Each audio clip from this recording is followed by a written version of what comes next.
Добрый день. Красиво, светло, солнышко светит, погода замечательная. Это, Владимир Владимирович, потому что наступил 24-й год, светлый праздник Рождества только у нас прошел. Всех поздравляю вас, конечно, и Спасибо. всех наших предпринимателей. И действительно светло, потому что, наверное, может быть, потому что ТАГУ – это у нас университет такой предпринимательского типа, и поэтому предприниматели сюда приезжают и сразу здесь все как-то Заряжают. заряжают энергией. Я, во-первых, конечно, не могу ни о чем думать, пока не поблагодарю вас за то, что вы нашли время с нами сегодня здесь встретиться. Потому что вот 10 лет прошло с начала запуска программы развития Дальнего Востока. У нас юбилейный год. И очень здорово, что деловая его повестка, она как раз, ну, по сути, открывается вашим визитом Вы в знаете, регион. извините, что перебиваю. Я вспоминаю начало вот этих программ и помню, как так настроение было кислое такое, потому что мы говорили, сейчас будем делать то, сделаем это, там судостроение будем развивать, это. Но все имеет такую инерцию, так было тяжело первые шаги делать. И люди ждали, а вроде как и ничего не происходит. Но вот сейчас Дима сказал, все-таки движение сейчас уже стало заметным на Дальнем Востоке. И это очень радует. Ну, благодаря, конечно, прежде всего таким, как вы, людям, которые активно включаются в эту работу. Действительно, так все, наверное, у нас вот в сознании происходило, потому что в 2013 году вы сказали, что Дальний Восток – это подъем Дальнего Востока, это наш приоритет на весь 21 век. Потом, кстати, провели Новый год здесь, в Хабаровске. По менее приятным причинам, но как-то после этого в 2024 году все сразу запустилось, и программа развития Дальнего Востока, опережающего развития, которая, конечно, там и создавалась, и была реализована в значительной степени благодаря фантастической работе команды Юрия Петровича. Все это знают. Это я здесь никого, что называется, не хвалю без дела. Но здесь просто каждый здесь присутствующий говорит, главное, конечно, какие они молодцы. Так вот, молодцы все, это вы правда, и те, кто делали программу, и те, кто в этой программе участвовали, стали участвовать. Потому что вот до, может быть, этого времени настроения были не очень. Вы правильно заметили. А если еще назад откатиться в 90-е, то вообще, в принципе, была такая логика, что здесь делать нечего, ловить нечего. Не в обиду, не обижайтесь, представители рыбной промышленности, у вас там здесь было все хорошо и в 90-е, но кто-то уезжал за границу, кто-то в Центральную Россию. Но вот самые такие, ну, как бы стойкие, они прошли положительный отбор своего рода, и они остались здесь. И после того, как в 2014 году стартовала программа, многие получили шанс свою мечту, свои идеи реализовать. И сегодня вот здесь в зале у нас, ну, на самом деле, прям в этой аудитории, конечно, там невозможно вместить всех, кто участвует в программе развития, всех предпринимателей, близко не может разместить, но каждому из участников сегодняшней встречи есть чем гордиться. Ну, поскольку у нас 10 лет, если я считаю, что предприниматели могут подвести для себя какой-то такой маленький промежуточный итог, а для затравки, чтобы ну, было как-то над чем порефлексировать выступающим, я бы хотел обозначить, вот, как мне кажется, 3 таких лейтмотива следующего витка развития того, что будет или может быть в следующие 10 лет. Это буквально совсем коротко. Вот первый, и это, ну, мне кажется, стало очевидным для всех, это то, что экономика России очень-очень стойкое существо, которое умеет адаптироваться, но самое главное, растет и развивается с удивляющей даже нас скоростью. Если посмотреть, да, предварительный прогноз у нас этого года рост отдает 3,5% рост ВВП. Это существенно больше среднемирового. Но вот аналитики деловой России, например, считают, что сейчас мы все посчитаем, к концу года это будет точно больше 4% роста. Больше 4? Больше 4. Ну, посмотрим, конечно, но Может быть. Да. я вот как бы… У нас падение, вот мне Михаил Владимирович сказал перед отъездом сюда, падение мы все время считали в 2022 году 2,1%, на самом деле оказалось 1,2%. Так что Страх и даже глаза велики. счет идет постоянно, поэтому, может быть, и будет побольше Мне кажется, роста ВВП. посмотрим. Но это раз. Теперь смотрите, Владимир Ильич, у нас к чему это приводит? Мы первая экономика Европы по паритету покупательской способности. Мы пятая экономика мира, и при этом разрыв у нас с Японией такой небольшой, что если мы этот темп просто сохраним, или даже в принципе, что называется, будем ровно двигаться вперед, мы Японию обгоним уже вот-вот. Да, это Пойдем в большую четверку. это удивительный результат. Вроде бы нас со всех сторон душат, давят, а мы стали по объему по объему экономики в целом первый в Европе. Мы обогнали ФРГ и заняли 5-е место в мире.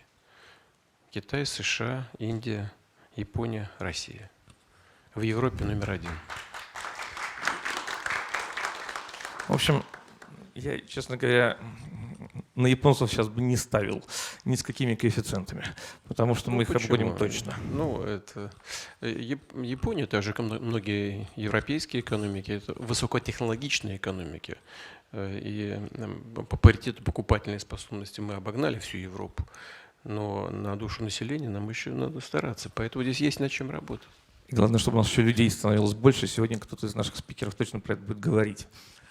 Вот. Ну, что это значит для вас, для бизнеса? Да, это значит, кстати, не только, с одной стороны, экономика растет быстро, с другой стороны, доля импорта у нас пока еще большая, больше 20% экономики, там 21, 22, не помню, но это 33 триллиона. Вот я еще запомнил цифру. Это импорт. Рублей. 33 триллиона рублей. 33 триллиона рублей. А теперь смотрите, коллеги, еще 33 триллиона рублей, а если еще посмотреть, сколько везет на Дальний Восток, здесь покупает всего из Центральной России, то емкость рынка очень впечатляющая. То есть, несомненно, ради чего думать об инвестициях. Теперь второй лейтмотив. Наш внешнеэкономический вектор, он по факту развернулся на восток. Это уже там не просто декларация, просто так случилось. И растущие экономики Индонезии, Филиппин, Вьетнама, ну и, конечно, нашего основного партнера внешнеэкономической Китайской Народной Республики, этим пренебрегать нельзя. Вот, Владимир Владимирович, вы ставили вместе с председателем КНР задачу достигнуть товарооборота в 200 миллиардов долларов, да? В 2024 году. Да, у нас еще осенью прошлого года мы эту задачу выполнили. Не знаю, сколько там будет по факту, 230, 240, но похоже, что-то около того. Кстати, что характерно, из этих 240 миллиардов у нас, мне кажется, процентов 90 плюс происходит вся торговля в национальных валютах. Поэтому вот эти доллары, это скорее такой исторический рудимент, который мы себе как-то сохранили как точки отсчета. На самом деле это уже там рубль, юань. Да? Поэтому объем возможного экспорта, он действительно здесь такой впечатляющий. И третье, вот Владимир Владимирович сейчас должны были показывать мастер-план Хабаровска, не знаю, показали? Да, очень интересно. Вот другие дальневосточные города, но это, во-первых, не только другое, совершенно новое качество среды, качество жизни для граждан, но это еще огромная возможность для бизнеса. Поэтому это все нужно строить, это все нужно потом приводить в порядок, это все нужно, чтобы функционировало красиво. Я здесь прошелся по бульварам и понял, что перспективы даже в Хабаровске, ой-ой-ой, очень интересные. Почему даже в Хабаровске? Я, честно говоря, в Хабаровске, я в Владивосточный форум все время прилетаем. В Владивосток. Там-то все как бы понятно, а здесь в Хабаровске, ничего себе. В общем, понравилось в Хабаровске. Знаете, Владимир Ильич, поэтому эти 3 пункта, 3 блока, они для каждого здесь присутствующего как-то, мне кажется, будут новым мотивом, новой идеей, почему попробовать расширить свои инвестиции. Потому что здесь все уже инвестируют на Дальнем Востоке, здесь присутствующие. Все, причем успешно инвестируют. Многие думают о расширении своих амбиций. А вы, ваша компания? Владимир Ильич, вам потом расскажу, если будет у вас минуточка. Не под камеру. Но, знаете, вообще вкладывать деньги дома, на родине, вообще это всегда приятно. Тем более, мне кажется, прививки такой от инвестиций за рубежом российский бизнес получил и хватит на десятилетия. Это я и на своем опыте тоже говорю. Поэтому дома. Вы говорили дома, так и надо. Я давно говорил еще. Мы все помним. Поэтому у нас сейчас задача включить еще более такую высокую скорость, более высокую передачу, ускориться. Робкими уже время быть прошло, нужно быть отважными, смелыми. Если не возражаете, я бы хотел нашему первому смелому спикеру, отважному, предоставить слово. Никита. Да, извините, пожалуйста.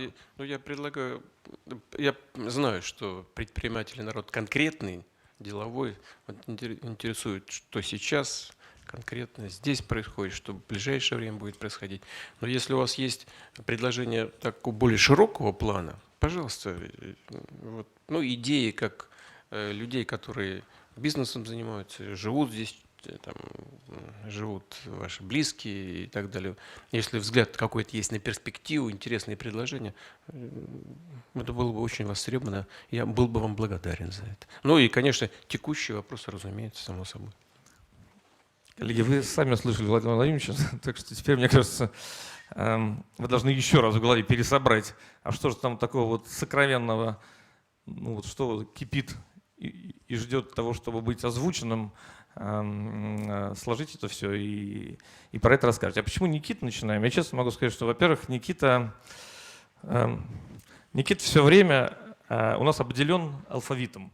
Знаете, фамилия Яковлев, поэтому в алфавите всегда последний. Я решил эту несправедливость исправить, а потом еще узнал, что Никита мало того, что один из первых у нас зашел, компания «Технониколь Дальний Восток» зашла в ТОР Хабаровск, да, а еще Никита выпускник нашего вот этого Тихоокеанского государственного университета. Так что все сложилось, звезды светят в эту сторону. Пожалуйста, Никита, не возражайте, да? Большое спасибо, очень приятно. Уважаемый Владимир Владимирович, коллеги, добрый день. Я представляю компанию «Технониколь Дальний Восток». Мы производители стройматериалов, находимся в Хабаровске. Одни из первых резидентов ТОР Хабаровска 2016 года, участники строительного кластера. Пользуясь случаем, кстати, хотел поблагодарить за преференциальные режимы на Дальнем Востоке. Помогают реально? Помогают. Отдельное спасибо за то, что поддержали инициативу по созданию промышленно-строительного кластера. Вот, на мой взгляд, я думаю, здесь все подтвердят, это действительно ускорило развитие экономики Дальнего Востока. Мы уже видим, как здесь локализуется все больше и больше производителей стройматериалов. И даже вот здесь вот на встрече я вижу коллег. Артем Савченко – это производство отделочных панелей. Лев Гореловский – это пластиковые трубы.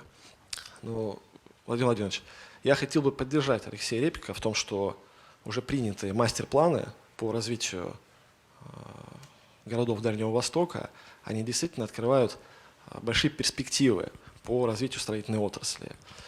А это значит, что нам понадобится больше качественных материалов и профессиональных компаний здесь, на Дальнем Востоке.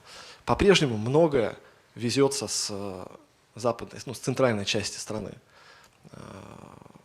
Это и дорого. По-прежнему есть традиционно проблемы с пропускной способностью у железной дороги. Мы, как местные производители, очень хорошо это ощущаем на себе. Поэтому вот первое предложение, Владимир Владимирович, считаю, давайте посмотрим комплексно на эту ситуацию и расширим действия промышленно-строительного кластера, по сути, на всю строительную отрасль. От проектировщиков и застройщиков до производителей компонентов, которые требуются для производства строительных материалов. К тому же, как уже было правильно сказано, у нас тут рядом гигантский азиатский рынок. Мы вполне можем нарастить долю несырьевого экспорта за счет того, что локализуем, будем продолжать локализовать здесь производство. Правда, здесь встает большой вопрос дорогой логистики, которая здесь на Дальнем Востоке у нас всегда имеет место быть. У нас довольно большой опыт по экспортным отгрузкам, пока, правда, объемы еще далеки от наших целевых показателей. Но если позволите один пример, один из наших материалов, минеральная теплоизоляция, по качеству лучше китайских аналогов, по стоимости ниже. Но, к сожалению, все съедает дорогая логистика.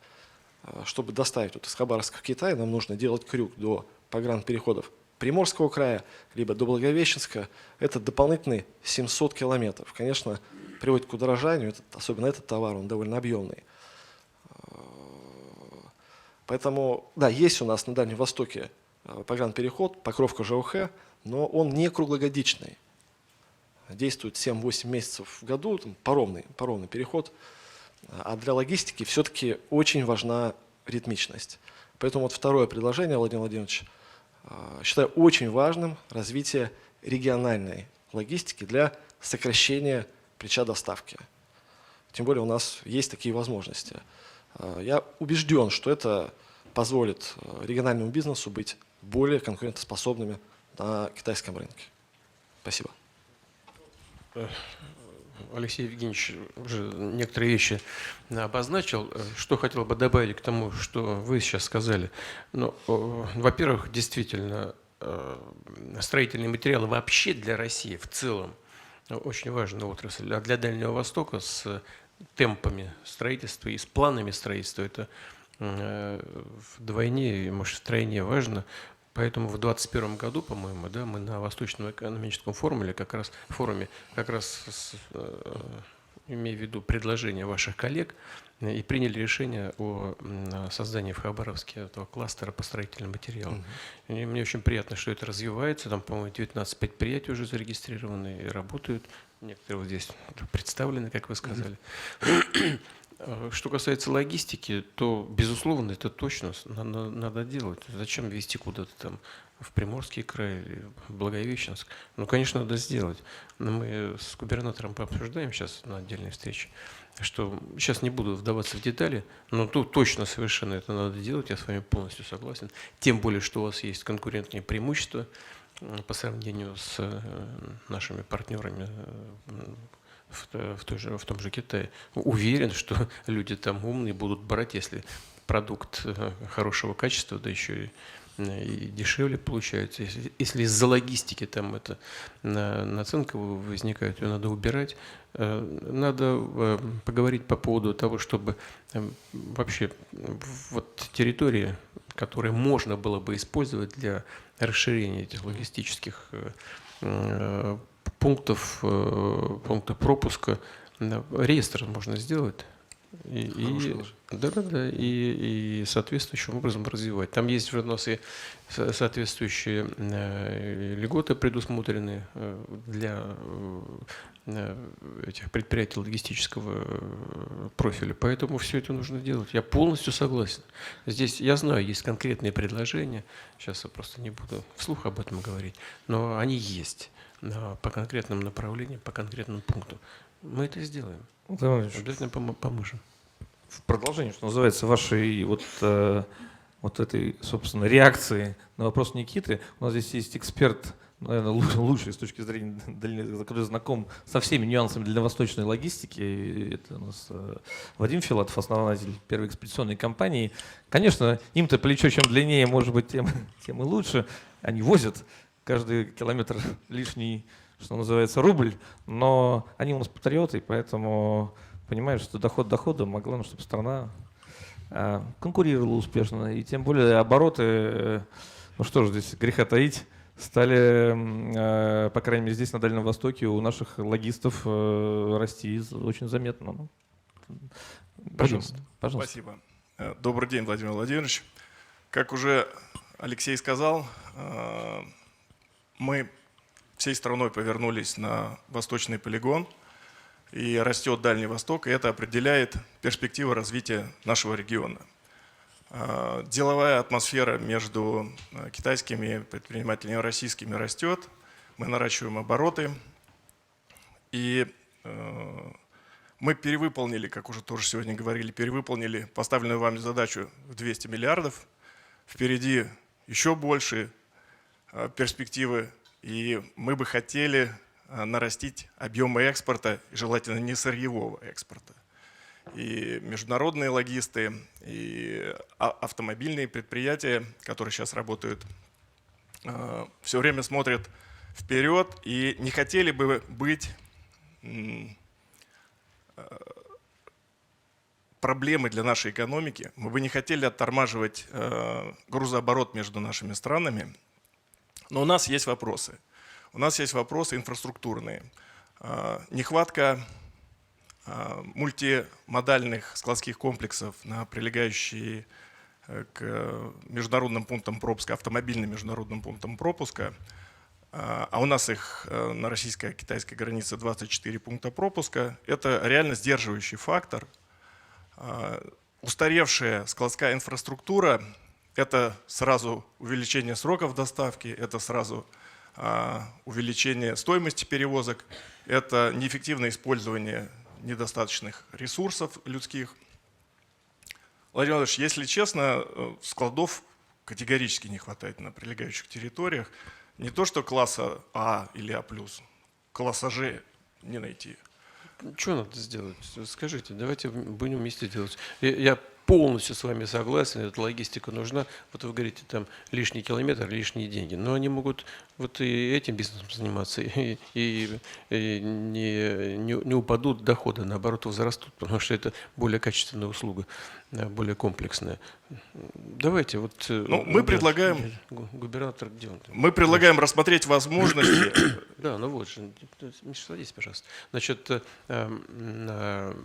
конечно, будем помогать. Я полностью согласен с вами.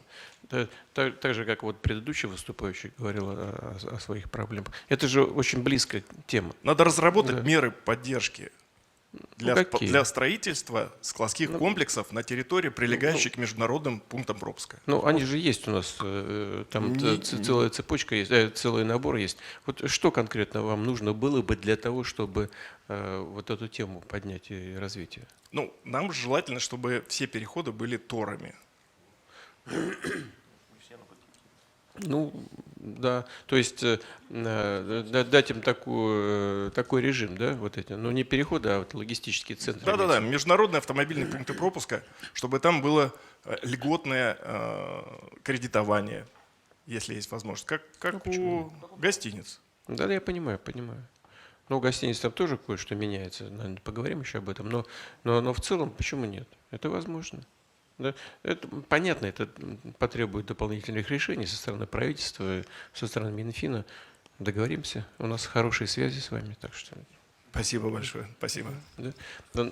Но все хорошо в меру, конечно. Надо посмотреть, где что, значит, первоочередным является, наиболее перспективным. Ну почему нет?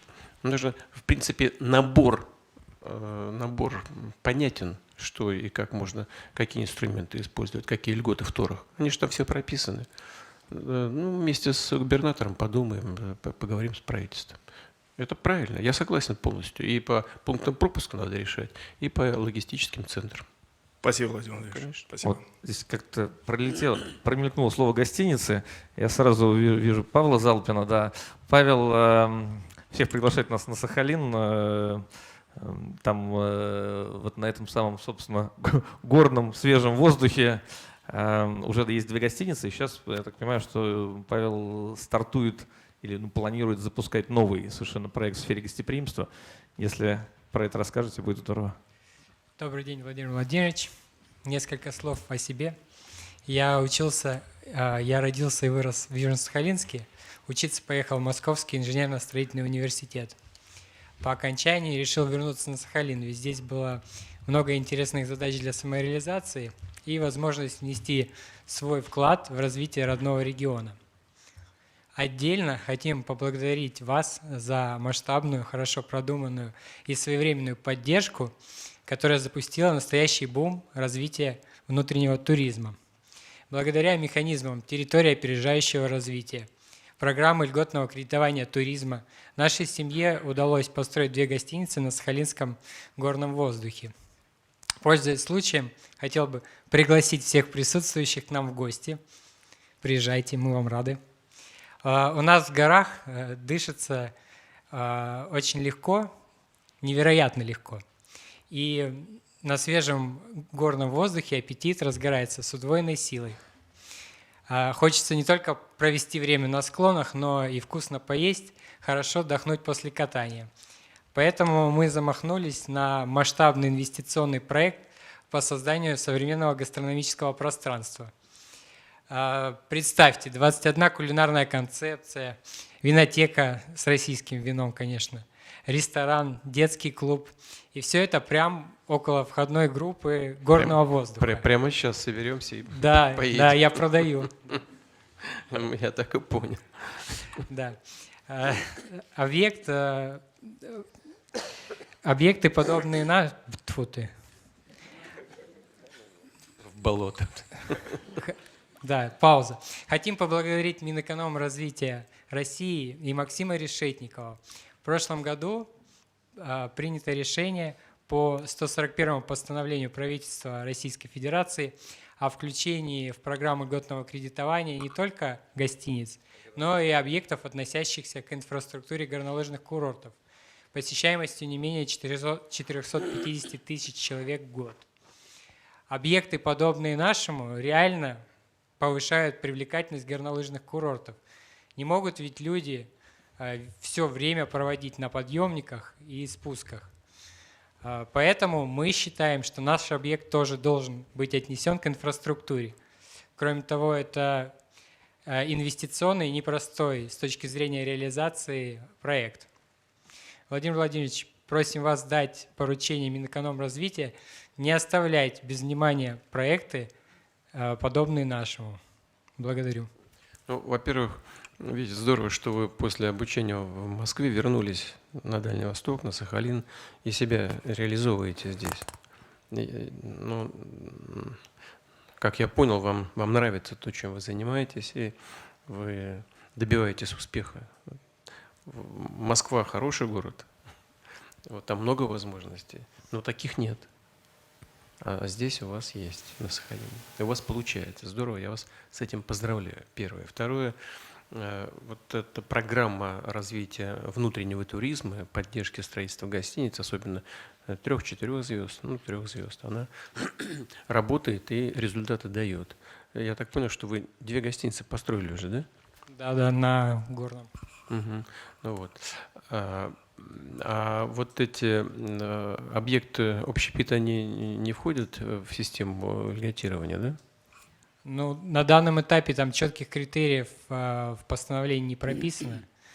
Вот сейчас будем заявляться. Мы распространили это и на другие объекты, не только на гостиницы, но и на горно-туристические кластеры, на горнолыжные курорты и так далее. Но если эти льготы не распространяются, а там строительство, по-моему, от 3 до 5%, но сейчас там ситуация поменялась в связи с изменением ключевой ставки, но все равно это не может быть больше 30% ключевой ставки Центрального банка.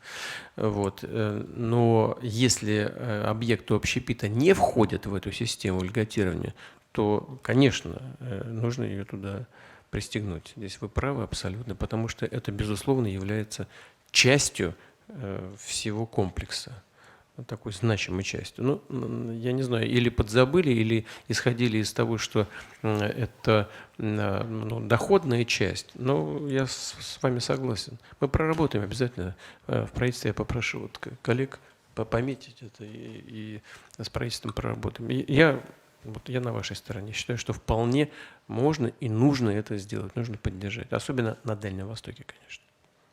Спасибо большое. Спасибо. А сколько у вас стоит пребывание в день? В гостинице В гостинице. у нас разные Вы нас приглашаете? Может, да, разные должны сегменты посчитать есть. все. Расскажите. Самый демократичный, там, порядка 4500. В сутки. Это по сравнению с другими, с вашими конкурентами, как смотрится? Это хорошее предложение. Да, у нас загрузка довольно-таки хорошая, порядка 80% по году. Людям нравится. Угу. А пик сезона когда у вас? Ну, вот сейчас как раз, когда горнолыжный сезон. Да. Катаются? Но стремимся, стратегический проект, чтобы круглогодично это все у нас работало.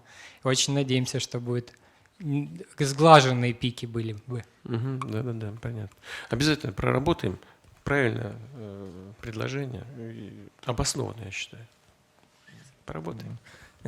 Я могу сказать, что, наверное, может, не Минэк забыл, тоже. Здесь дело такое, что таких проектов вообще, мне кажется, не было такого масштаба, чтобы сразу такой вот огромный Нет, конечно. курорт Вы, именно на горнолыжном говорили курорте. о чем? Не хватает Маленький ресторанчик, гостиниц. что не нужен. Говорили о чем? точно. Гостиниц нет. 3 звезды, вот чего нет. Вот туда и дали льготы, и деньги, вот и все. Ну, а когда проекты пошли, проблемы вырастают сами по себе. Естественно, нормально, абсолютно. Будем работать и сделаем это. Эти выходные я с собой лыжи тоже сюда захватил, на всякий случай. Попробую долететь до Сахалина, посмотрим. Но все говорят, что, честно говоря, ничем Сочи не уступает. Будем проверять, что называется. На самом деле, сейчас уже от всех так звучало такой один лейтмотив, что именно там субсидирование капекса, там субсидирование ставки, он, в общем, собственно, тот элемент, который позволяет принять смелое инвестиционное решение быстрее, и даже если сейчас там условно так базово бизнес-план не бьется, с учетом вот этого, вот здесь слово 18-18 звучит, мне кажется, чаще, чем любая другая цифра. Это, вот, собственно, постановление, которое помогает субсидировать кредиты, ставки по кредитам для инвестиций здесь, на Дальнем Востоке. И поэтому у нас Андрей Безверхов из Находки, с юга практически, да, Дальнего Востока. Расскажите, Андрей, что вас беспокоит? Владимир Владимирович, спасибо большое за предоставленную возможность выступить здесь, на нашей встрече. Да, я родился в Находке, но приехал сюда учиться в Хабаровск, и как наш первый выступающий Никита закончил данный институт, здесь остался в Хабаровске для дальнейшей работы. Я представляю компанию ПЛК «Авангард», она является резидентом ТОР, и мы с 2014 года успешно реализуем проекты по созданию производственно-логистической инфраструктуры. Одним из примеров является частный индустриальный парк «Авангард», на территории которого построен российско-японский тепличный комплекс, построен промышленный холодильник для хранения продуктов питания, склады класса А также цеха производственные для субъектов малого и среднего предпринимательства. В настоящее время строится дата-центр компании «Мегафон». Хочу выразить благодарность большой Юрию Петровичу и Министерству по развитию Дальнего Востока, правительством Хабаровского края, за то, что они поддержали наш проект фактически с самого начала его реализации. В прошлом году корпорация по развитию Дальнего Востока предоставила нам земельный участок для дальнейшего развития, и мы со своей стороны готовы продолжить работу по созданию объектов производственно-логистической инфраструктуры. Мое предложение идет в совокупности то, что до этого выступал Вадим по поводу субсидирования процентной ставки. Вот до недавнего времени одной из эффективных мер государственной поддержки для резидентов ТОР и СПВ являлось именно субсидирование процентной ставки по инвесткредитам, выданным на реализацию проектов в Дальневосточном федеральном округе. Но в связи с ростом ключевой ставки Банка России были досрочно исчерпаны лимиты по данной льготной программе, которые регламентируются постановлением правительства 1818, то, что сказал Алексей Евгеньевич. И хотелось бы попросить вас, Владимир Владимирович, рассмотреть возможность увеличения лимитов по льготной программе кредитования для резидентов ТОР и СПВ с целью реализации ими проектов здесь, на территории ДФО. Ключевая ставка Центрального банка в сегодняшнем ее виде, она все-таки носит временный характер. И руководитель Центрального банка об этом говорит, и эксперты говорят, по мере решения вопросов, связанных с инфляцией, с подавлением инфляции, я думаю, будет меняться эта позиция. Но что касается увеличения лимитов или там фондирования банков дополнительное, это же это будет сводить, если не на нет, то уменьшать эффект от того, что делает Центральный банк по подавлению инфляции. Все, что вы предлагаете, это увеличение этой той же самой денежной массы. Поэтому это, конечно, теоретически можно сделать, но это идет вразрез с теми целями, ради которой поднимается ключевая ставка Центрального банка. давайте мы подумаем, поговорим с правительством на этот счет. В целом мы же точечно все-таки в экономику деньги даем по определенным льготам. Да?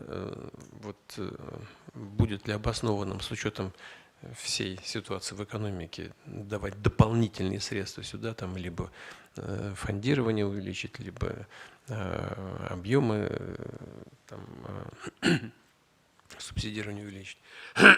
Это нужно посмотреть. Но, тем не менее, подумаю. Хорошо, я не говорю нет, но я так очень осторожно к этому отношусь. Спасибо большое. Ладно. В целом идея, конечно, правильная. Это ясно. Вот здесь коллега говорил про логистику. Все это связано с передвижением товаров. Мы это понимаем. Подумаем, хорошо? Спасибо. Владимир Владимирович, Дальний Восток – это у нас такая своего рода точка кипения, причем не только вулканов и гейзеров, но и талантов, конечно, в первую очередь, причем всех возрастов. И вот Как излагает. старался, Молодец, думал сегодня с утра.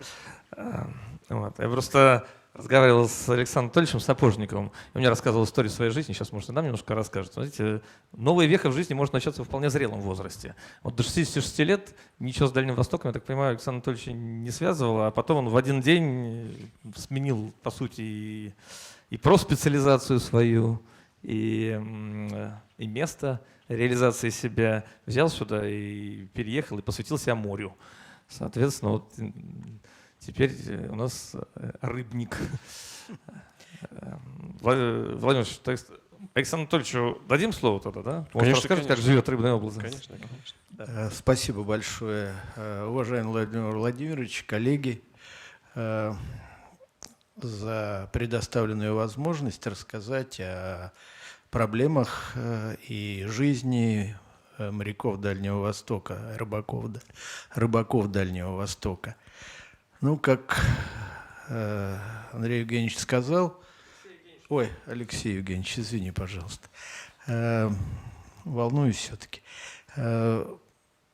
Да, было мне 66 лет, я работал на строительстве сил Сибири и собрался отдыхать, но поступило предложение поехать на Дальний Восток, посмотреть, что это вообще такое, и улучшить состояние дел. Ну, в течение как-то 15 минут решение было принято, и вот уже 6 лет, я почти 6 лет на Дальнем Востоке. Ну, проблем было много, решали сложные задачи, но мы как бы принадлежим к тому поколению, которое себя жалеть не умеет и для которого главное результат, а не участие. Поэтому, когда я в 2018 году сюда приехал, была компания с 5 судами, вот, и за истекшие годы компания имеет сейчас флот из 40 судов, 9 новых судов заложено на российских верфях по инвестобязательствам строиться и будут построены в этом и в следующем годах. Под квоты? Под квоты, да, и 6 судов новых мы сейчас думаем, на каких верфях разместить. Кроме всего прочего, у нас сейчас в 7 раз увеличились объемы добычи, и мы в 10 раз выросли людьми. Ну вот, из заурядной компании мы превратились в одного из лидеров отрасли. Это приятно ощущать. Поэтому главное же не возраст, а главное, как себя ощущаешь и какие цели ставишь. «Газпром» кадры готовит какие. Мощные, да, я про себя. Спасибо. Я тоже про вас. Спасибо большое за высокую оценку. Ну, мы тоже хотим со своей стороны, Владимир Владимирович, вас поблагодарить за, ну, безусловно, огромный вклад в развитие рыбной отрасли, то, что она у вас все время на радаре, и подтверждением этого является то, что идет масштабное обновление рыболовного флота, который, ну, каждый год спускает там несколько мощных судов. И в результате мы, дальневосточные рыбаки, в этом году выловили 4 миллиона тонн рыбы. Это показатель, которого не было. Это на 20% больше, чем в 2022 году. А главное, чего мы хотим, это сохранить эту историю, эту динамику на 2024 год. И в том числе это благодаря тому, что новый флот, который мы строим в России, который является высокопроизводительным, высокотехнологичным, он помогает такие задачи решать, и для этого мы, в общем, его и строим. Поэтому большое спасибо. Если говорить о том... Судостроители справляются с вашими заказами? Вы знаете, конечно, из-за санкций был момент, когда мы... Защищаете их, да? Да, я их не защищаю, я с ними работаю. Вот. Был момент, когда мы все немножко напряглись, ну, немножко мягко сказано. Но нашли выходы, нашли замену и японцам, и американцам, и европейцам. Я думаю, что 2024-2025 год мы все свои обязательства выполним. Есть два вопроса. Ну, первый вопрос – это по пошлинам. Вот сейчас ввозная пошлина на импортную рыбу составляет от 0 до 5%. Причем везут нам искусственно выращенную рыбу, тилапию, лосось чилийский. Вот. А аналогичные импортные пошлины на нашу рыбу они устанавливают в размерах от 10 до 35%. Ну, как-то не очень это справедливо. Ну и кроме того, есть такая экспортная пошлина, которую мы сами себе устанавливаем. Она на нашу рыбу на 50% выше, чем на ввозную пошлину на импортную рыбу. Вот нам кажется, что это вопрос не совсем справедливый с точки зрения дальневосточных рыбаков. Мы бы хотели, чтобы вы посмотрели, помогли его решить. Я точно посмотрю, помечу для себя, я попрошу коллег это пометить. Просто резко повышать ввозную пошлину опасно, потому что цена может на внутреннем рынке подскочить. А вот здесь мы вам расскажем дальше. У нас Давайте. есть возможности. Хорошо, расскажите. У нас есть возможности, и те объемы, которые рыбаки Дальнего Востока и рыбаки всей России поставляют на рынки России, они позволят накормить рыбой все население России и даже ближнего зарубежья. В этом сомневаться не приходится. Единственное, что нужно сделать, или, во-первых, нужно сделать, это снизить стоимость доставки рыбы с Дальнего Востока в центральную Россию. Ну, возьмем такой пример. 1 тонну рыбы в Европу с Дальнего Востока довезти стоит $50. Такую же рыбу довезти в центр европейской части России стоит $150-180. Но это опять бюджетные расходы, связанные с субсидированием перевозок. Это абсолютно верно, но если мы хотим, чтобы рыба на прилавках не кусалась, Поэтому мы и держим пошлину низкую на ввоз импортный, чтобы и не тратить деньги на субсидирование перевозок из бюджета и в то же время обеспечить прилавки рыбной продукции. Но вы правы все равно. Мы же ввели субсидии на перевоз минтая. да. Значит, лососевая путина была хорошая, насколько я понимаю, поэтому вы правы в том смысле, что нужно, безусловно, все равно думать на тему о том, как своей собственной продукции, рыбной продукции обеспечить прилавки наших магазинов. Давайте прикинем, вопрос такой Вы же поставлен. наверняка как бы глубоко в теме и понимаете, что сейчас и американцы, и европейцы наши филе не приобретают, поэтому у нас рыбы Да, я понимаю. хватает. Вот, эти два вопроса, пожалуй, самые основные. Хочу сказать, что просим вас все-таки оказать нам помощь в их решении, а со своей стороны обещаем, что это поднимет эффективность, отдачу отрасли, ну и разрешите пожелать вам убедительной победы на выборах. Спасибо большое. Спасибо. Благодарю. вас. Поаплодировать. Спасибо. Да. Вот, Не знаю, у меня вот микрофон включился. да, извини, Леша. Вот что касается ваших предложений, надо прочитать все. Я не в первый раз вот сталкиваюсь с этой постановкой вопроса. И в Москве мне об этом уже говорили.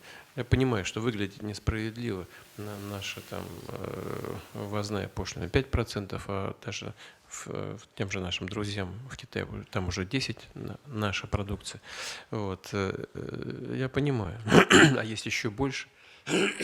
Но тем важнее ваше предложение, что, и вы сказали об этом, что нам-то поставляют искусственно выращенную рыбу, да? Да, а это другое совершенно качество продукта. И вот абсолютно согласен, полностью. Поэтому здесь вы правы, обязательно посчитаем. И Минсельхозу попрошу, Минсельхоз попрошу это сделать, и Минэкономразвития. Все посмотрим обязательно, ладно? Но просто здесь нельзя допустить неверных шагов, потому что нужно тогда вот эти субсидии на перевозку, чтобы они заработали, а потом уже пошлины, или одновременно синхронизировать увеличение пошлины. Потому что завоз, вот по яйцу, видите, у нас что произошло. Вовремя просто не сориентировались, просто объем-то производства у нас не уменьшился, потребление увеличилось. В связи с реальными располагаемыми доходами населения немножко, но все-таки доходы чуть-чуть у людей выросли. Вот. Начали больше приобретать яйцо, мясо курицы. А вовремя о том, чтобы открыть импорт, не подумали. Бум, и цены полетели. Поэтому нужно быть очень аккуратными. Но в целом вы абсолютно правы. Обязательно проработаем. Ладно? Спасибо вам. Так, я так погрузился в рыбу, тоже так прочувствовал, что захотелось какой-то дикой. А пока переходим все-таки мы вполне себе... Кстати, вот коллега прав. Вкусы совершенно Абсолютно разный. Я просто от дикой рыбы хочу перейти к домашнему спикеру, хабаровскому нашему предпринимателю, кстати, координатору нашей деловой России на Дальнем Востоке, и не только в Хабаровске, Денису Гросю, который огромный, большой патриот малой родины, знает здесь, мне кажется, всех и все. Денис, ну давай, так ты как общее собери. Алексей, благодарю. Да, Владимир Владимирович. Коллеги, друзья, добрый день. Как Алексей сказал, я коренной дальневосточник, родился, как говорится, крестился, женился. Всю жизнь живу здесь, в Хабаровске. Здесь у нас с любимой женой родилось 3 детей. Они, кстати говоря, когда узнали о нашей встрече, я не могу просто не сказать, очень воодушевились и очень просили передать привет. Поэтому, может, пострадаю за это, конечно, но передаю. Вот. Спасибо большое. Им тоже. Спасибо. Примите ответную шайбу. Спасибо большое. Вместе с партнерами реализуем проекты по развитию Дальнего Востока. И мне хочется, чтобы и дети, на самом деле, продолжали этим же заниматься, остались здесь, может быть, вернувшись, как Паша, из какой-то учебы, да, но продолжали развивать Дальний Восток. Как Алексей упоминал во вступительной речи своей, развитие Дальнего Востока сопряжено было со сложностями, вот, но, в принципе, с самого начала освоения Дальнего Востока он был краем возможностей, это всегда было понятно, и нужны были какие-то импульсы. Там Столыпин в свое время, да, импульсы эти давал. Для нашего поколения таким импульсом стала программа 2013 года. Без преувеличений, безо всяких. И вот присутствующие здесь предприниматели, коллеги, многие друзья, кстати, мои, они являются историями успеха живыми, которые стали возможны во многом благодаря, иногда, кстати говоря, даже исключительно благодаря дальневосточным льготным режимам и позиции власти и институтов развития, потому что есть с чем сравнивать. Объективно позиция, направленная на взаимодействие, на сотрудничество, эта позиция очень эффективная. И, коллеги, вам за это, конечно, искренняя благодарность, безо всяких ложных комплиментов.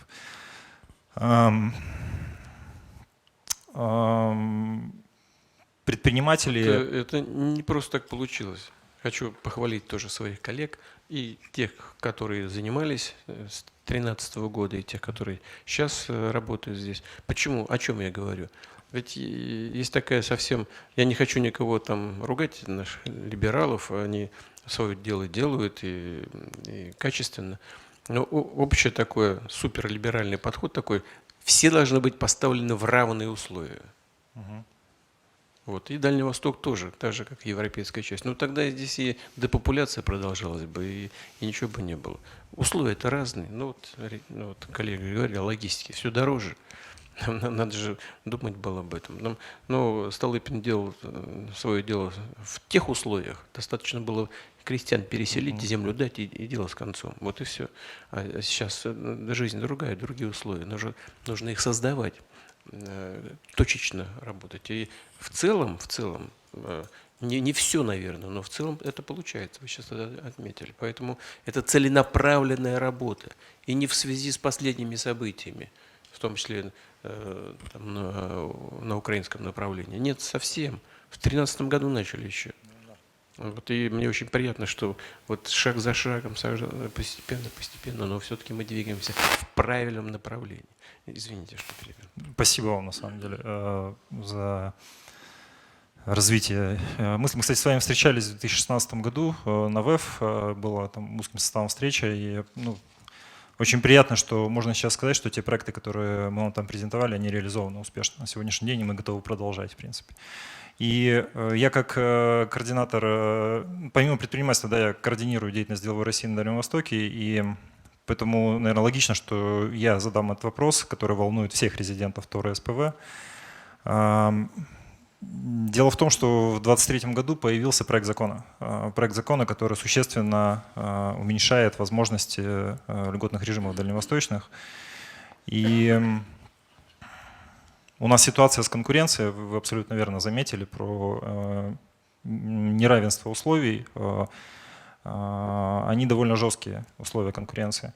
То есть и по логистике, и по стоимости привлечения и удержания квалифицированных кадров здесь, и с Центральной Россией, и особенно с АТР конкурируем, да, Китаем активно. И если режимы менять, он хорошо работает, правда, хорошо, и мы видим результаты. Если режим менять, то менять его в сторону улучшения. Вот. Потому что, знаете, экономисты говорят, предсказуемость мать инвестиций. Вот. И хотелось бы, чтобы вот это предсказуемые правила игры, они у нас 10 лет существуют, и чтобы они продолжали существовать в таком же виде, да, или там, в более лучшем. Поэтому вот от имени предпринимательского сообщества Дальнего Востока я, Владимир Ильич, очень прошу вас рассмотреть возможность сохранения правил игры, так назову это, здесь, в дальневосточных льготных режимах без изменений. Спасибо. Вы правы, безусловно. Сохранение правил игры, как вы сказали, стабильность, она действительно, это мать инвестиций. Это люди, когда строят планы, бизнес-планы, конечно, должны исходить из того, что ситуация стабильная. Но, во-первых, вы сейчас сами сказали, что речь идет только о проекте закона, но и проекта-то нет. Это есть только обсуждение. Предложения в правительстве от Минфина, они заключаются в чем? Только в том, чтобы объем предоставляемых льгот не превышал объема капитальных вложений и неокров, и средств на неокр. Ну, чтобы было соответствие. Но я с вами согласен, здесь так же, как при отмене ввозных таможенных пошлин на определенные группы товаров, особенно продовольственных, также и здесь нужно быть очень аккуратным, чтобы ничего не навредить.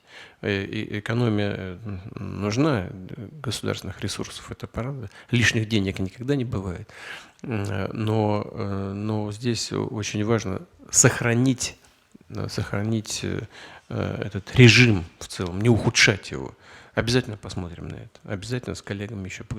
Спасибо, что вы обратили на это внимание. Ну, потому что одно дело – это текущая бюрократия и поиск оптимизации расходов бюджета, а с другой стороны на чаше весов инвестиционный климат целого огромного макрорегиона. Мы подумаем над этим. Ладно? Спасибо большое. Я тоже хотел поддержать коллег всех, потому что Минфин говорит логично, но капекс капексом, а опекс опексом. Есть операционные расходы, они здесь выше.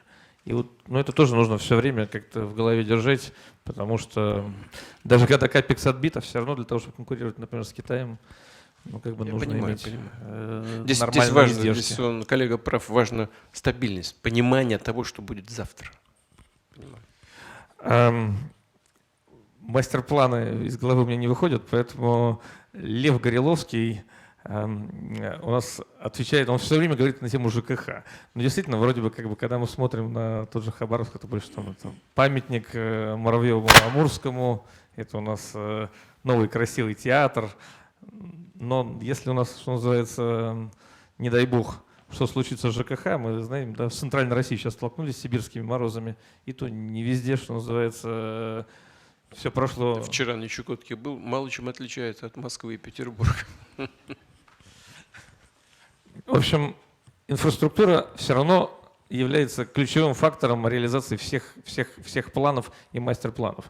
Поэтому, Лев, ты объясни, что вам кажется сейчас важным учесть в этом процессе. Добрый день, Владимир Владимирович. Наша компания «Полипластик» является крупнейшим производителем полимерных труб. И в ней работает больше 8 тысяч человек на 32 разных производственных площадок.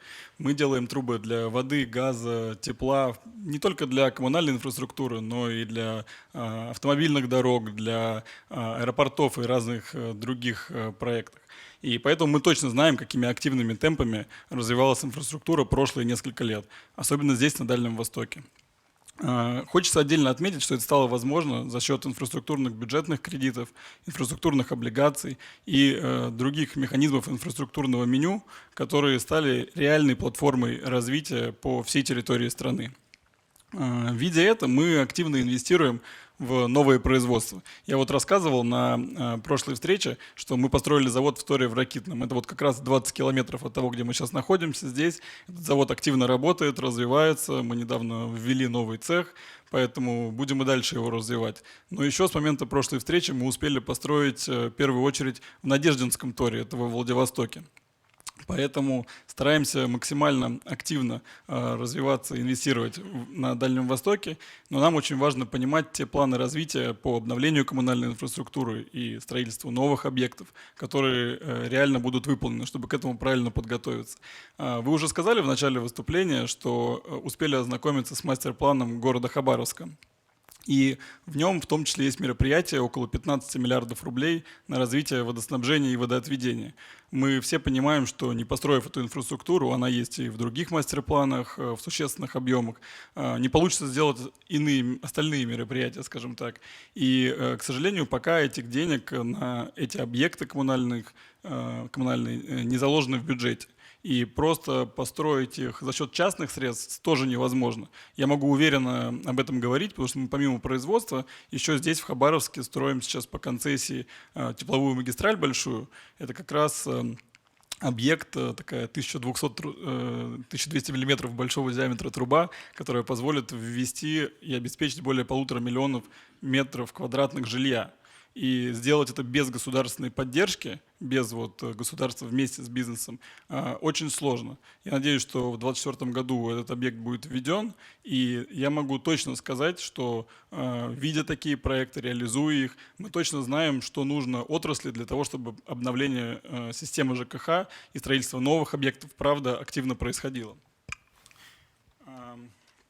Наверное, самое важное, что хотелось бы отметить, это возможность предложить скопировать ту программу, которая была когда-то сделана в школах. Это 247-е постановление правительства, которое позволило в рамках, скажем так, определения субсидий за циклом бюджета. Бюджет же, как вы знаете, на 3 года определяется, а это единственная программа, которая стала на 15 лет за этими 3 годами, то есть на 18 лет фактически определила план расхода бюджетов, что позволило инвестировать существенные деньги. И вы вчера, когда были в Анадыре, говорили об этом, о программе строительства школ, о том, как успешно она пошла, и, по-моему, около 1 триллиона рублей удалось в направлении школ, больше 1000 школ соответственно, построить, привлечь. Если эти механизмы можно было бы скопировать в ЖКХ, я думаю, мы бы очень много сделали. Похожий механизм есть в лице дальневосточной концессии, и он активно развивается сегодня. Этот механизм позволяет, вложив частные средства, потом вот ту неокупаемую часть компенсировать из бюджета. И, конечно, с учетом тарифных ограничений, это, наверное, наиболее правильное решение для развития ЖКХ. И, наверное, Минфин может быть против этих длинных механизмов финансирования, да, которые растянуты во времени. Но мы понимаем, что растягивая программу строительства, ситуация лучше не будет за счет инфляции и удорожания самой стройки. Поэтому хочется строить и делать максимально то, что нужно здесь и сейчас. И я поэтому прошу вас рассмотреть возможность дать поручение, ту практику, которая уже позитивно себя зарекомендовала по 247 постановлению правительства и по дальневосточной концессии, распространить на объекты коммунальной инфраструктуры, которым это очень сильно нужно. Это не только напрямую улучшит качество жизни большого количества наших соотечественников, но и нам, как производству, позволит правильно планировать свои ресурсы, вовремя открывать новые производства и обеспечивать эти проекты российской продукцией. Спасибо большое.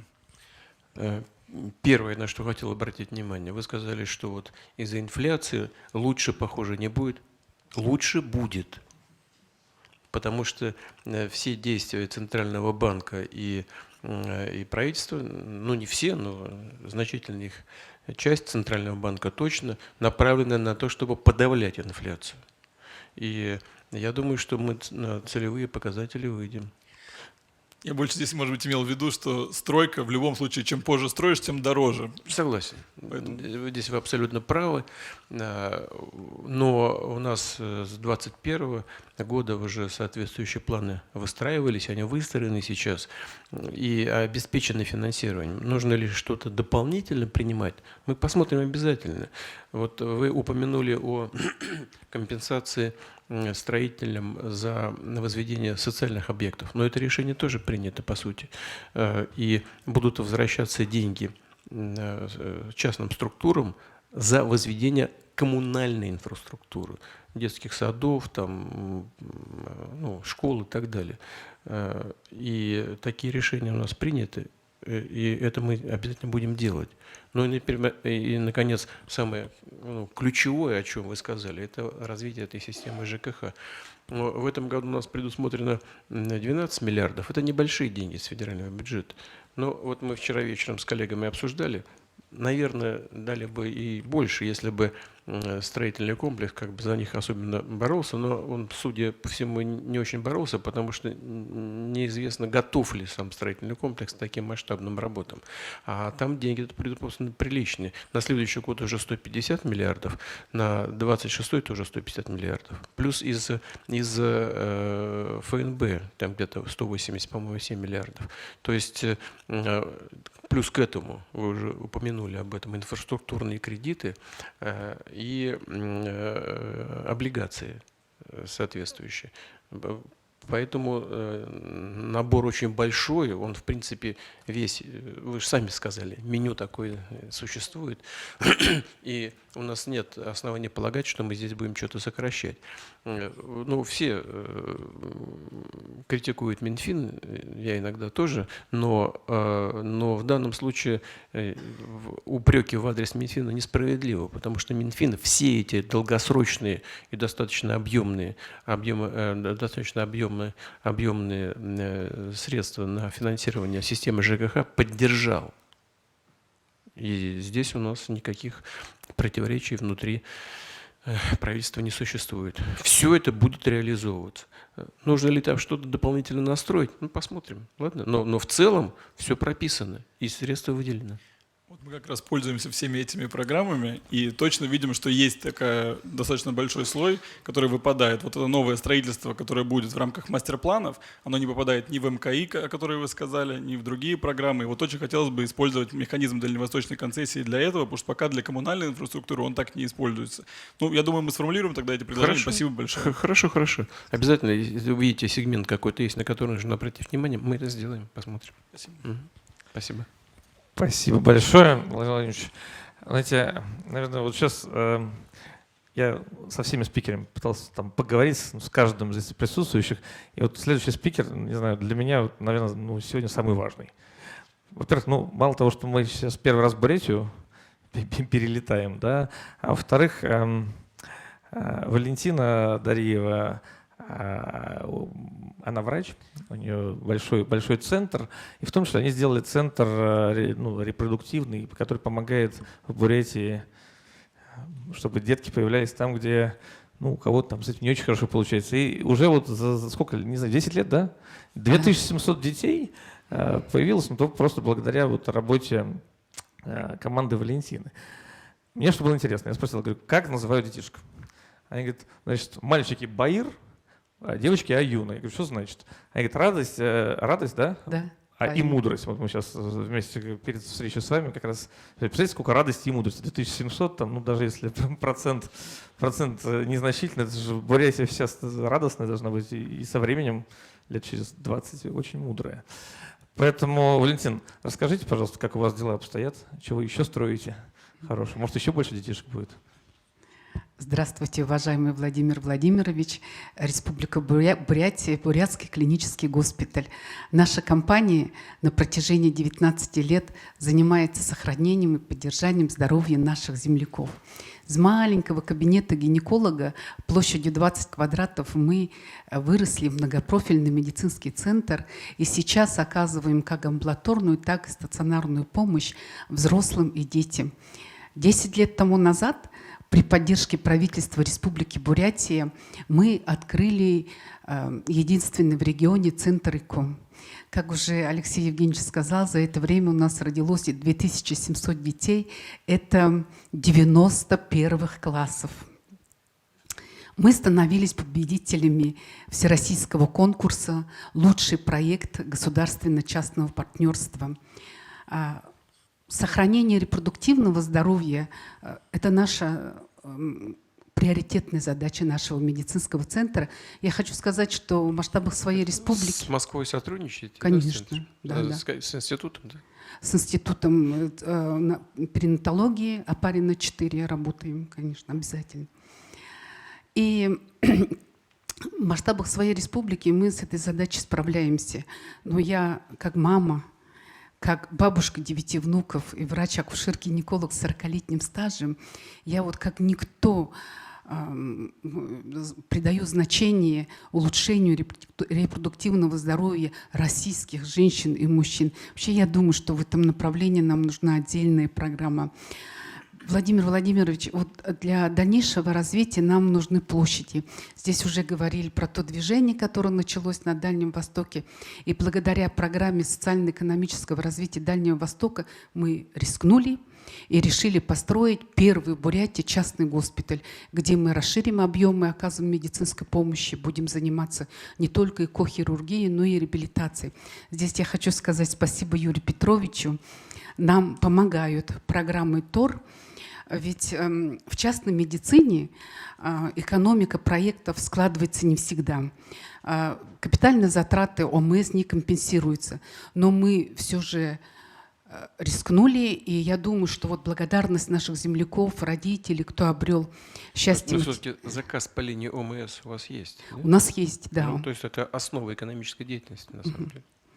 Мы же единственные у себя в регионе, да, помощь все оказываем по ОМС именно по репродуктивной медицине. И я думаю, что вот благодарность родителей оправдает все наши усилия. Я на чем хочу акцентировать внимание, Владимир Владимирович. Вот построить госпиталь – дело непростое. И не одного года. Там очень много таких различных регуляторных механизмов, заморочек. Вот. И инвестиционная фаза, она может продлиться годами. А льготная ставка по страховым взносам, она не так важна в инвестиционной фазе. Я считаю, что она бизнесу больше нужна в период операционной деятельности, при выходе на уже на мощность, полную мощность выпускаемых наших проектов, когда набран весь персонал достаточный. И недавно для новых резидентов была введена 3-летняя отсрочка по льготам на страховые взносы. И 7 и чем-то. Да, да. 7,6%. 7,2. И в целях поддержки нас, резидентов, торов, реализации инвестиционных проектов, я прошу распространить режим отсрочки льгот по страховым взносам на тех, кто стал резидентом до 1 января 2023 года. То есть речь идет о том, чтобы вот этот срок, в течение которого действуют эти льготы, чтобы его сместить на год вправо, что называется, да? Остановить на время стройки. Да, на Потому что они на инвестиционный первом этапе они не очень нужны, а потом уже время уходит, и льготы действуют слишком короткое время, да? Да, все правильно. Вы правы. Мы так и сделаем. Так и обязательно с правительством договоримся. Это правильный подход. Он справедливый. Спасибо большое. Вам спасибо за то, чем вы занимаетесь и как вы это делаете. Действительно, одно из важнейших направлений – репродуктивное здоровье населения. И в конечном итоге это отражается на количестве детей, граждан страны. Это одна из ключевых задач для России. Одна из ключевых абсолютно. Поэтому всячески будем стараться вас поддержать и помочь вам. Спасибо большое. Очень приятно. Там, где население растет, там и ВВП растет. Там, где население растет, там и ВВП растет. Так что и, как бы, экономика, она про это. Только не население для ВВП, а ВВП для населения. Конечно. У нас на самом деле какая встреча без айтишников? Сахалинские айтишники, IT-сектор, высокотехнологичная компания региона очень на самом деле меня удивили, потому что я, честно говоря, не предполагал, что такой уровень конкурентоспособности их продукции здесь есть. И обратились с конкретными вопросами. Знаете, все спрашивают, чем вы нам, обычно, чем вы нам можете помочь, донесить на федеральном уровне, может, стучить до Владимира Владимировича. Они говорят, мы хотим помочь, нам пока не получается помочь. Мы говорим, давайте. Чем хотите помочь? Расскажите, Виталий Владимирович. Благодарю, Владимир Владимирович. Наша компания занимается разработками отечественного программного обеспечения. Работаем в разных отраслях бизнеса и госсектора. С задачей импортозамещения справляемся успешно. Смогли заменить уже такие решения, как Microsoft Power BI, Click и другие в этой области. Вы в прошлом году сказали, что было бы хорошо, чтобы школы изучали искусственный интеллект. Мы полностью поддерживаем эту инициативу. У ваших соседей здесь со школы изучают искусственный интеллект. Учебники выпустили для младших классов по искусственному интеллекту. Все верно. И мы полностью поддерживаем. Более того, на нашем продукте Кубизио мы создали решение Кубизио для школ, чтобы школьники могли уже с самого начала изучать основы искусственного интеллекта и создавать уже готовые решения. То есть это не языки программирования, это намного проще. Правительство Сахалинской области нас поддерживает. Мы уже начали реализовать пилотный проект. И в конце года мы уже внедрили в некоторые школы, в один из школ нашей системы, и начинаем работать. Есть небольшая задача, которая перед нами стоит. Например, в Министерстве цифрового развития Российской Федерации есть такая система, как Гостех. Она эффективная, классная, и мы планируем туда попасть с нашими новыми разработками. Но она для этого и создана, чтобы туда заходили IT-компании с новыми разработанными информационными системами. А компании, у которых уже есть какие-то проверенные решения, созданные ранее, мы не смогли найти, где их можно вывести как в едином информационном сервисе, решения, площадке, без разницы, можно обозвать как угодно. Мы предоставляем наше решение абсолютно бесплатно, то есть мы на этом не зарабатываем. Задача здесь другая стоит. И вопрос в следующем, чтобы наш опыт транслировать на другие регионы, другие компании айтишные могли посмотреть на наш опыт и также делиться своими разработками, чтобы учреждения могли заходить на площадку, смотреть интересующие их инструменты и использовать бесплатно в социальной сфере. Так а что мешает, я не понимаю. И что нам надо сделать, чтобы вам помочь? создать единую платформу, куда мы можем Как бы это сертифицированная платформа получается, которая гарантирует качество предлагаемого продукта. все верно. Мгм. Значит, и это сделать нужно по линии какого ведомства? Министерство цифрового развития. Мы поговорим с Шадаевым обязательно. Хорошее предложение. Спасибо большое. Обязательно переговорим с министром. Мгм. Спасибо. Владимир Ильич, у нас семья нашего следующего спикера, а он такой у нас настоящий камчедал, почти все время живет, давным-давно живет на Дальнем Востоке. За это время действительно рывок в качестве жизни случился. И вот Владимир Рубахин его своими глазами наблюдал. Он работает в сфере животноводческой отрасли, в сфере агропромышленной. Все видели вчера, как вы заехали в парник на Чукотке. Всем базилик захотелось сразу. Травка Да? вкусная, так запах такой приятный. Ну, мне кажется, действительно, свежие огурцы, помидоры вообще, как бы, здесь это особенно важно. Владимир Ильич понимает, что для этого нужно сделать. Расскажите нам. Здравствуйте, уважаемый Владимир Владимирович. Как-то мне посчастливилось с вами тоже беседовать накануне старта проекта в 2015 году. Только вот начали работать. Но я работаю в агропромышленном комплексе. На форуме? Да, на форуме, конечно. Юрий Петрович присутствовал, мы обсуждали. И были трудности с финансированием в тот момент. Но после нашей встречи они стали плавно решаться, в общем, я так понимаю. Ну, это не думаю, что вы на это как-то повлияли. Просто аппарат правительства эффективно работает, я должен сказать. Ну, налажена машина. Безусловно. Конечно. Вы знаете, я больше того скажу. Вот когда Но я тоже имею к этому определенное отношение. Владимир Ильич, я вот... Владимир, я вот здесь сижу... Вектор на восток — это, знаете, вот та самая идея, которая всех сплотила. И удалось создать команды управленческие, которые работают классно вообще на Дальнем Востоке и добиваются результатов. Вот прям есть цель, надо ее решить. За это огромное спасибо, Владимир Ильич. Я немножко вот чуть позже хотел об этом сказать, но уж раз так, то Юрий Петрович Трутнев со своей замечательной командой, и вот Алексей Олегович рядом, мы ведь все тоже вот начинали, правильно вы сказали, не понимали, как оно будет. Были сомнения, было еще что-то. Но это преодолели, слава богу, идем дальше. Я вообще коренной дальневосточник, и с 30-х годов прошлого века моя семья живет на Дальнем Востоке.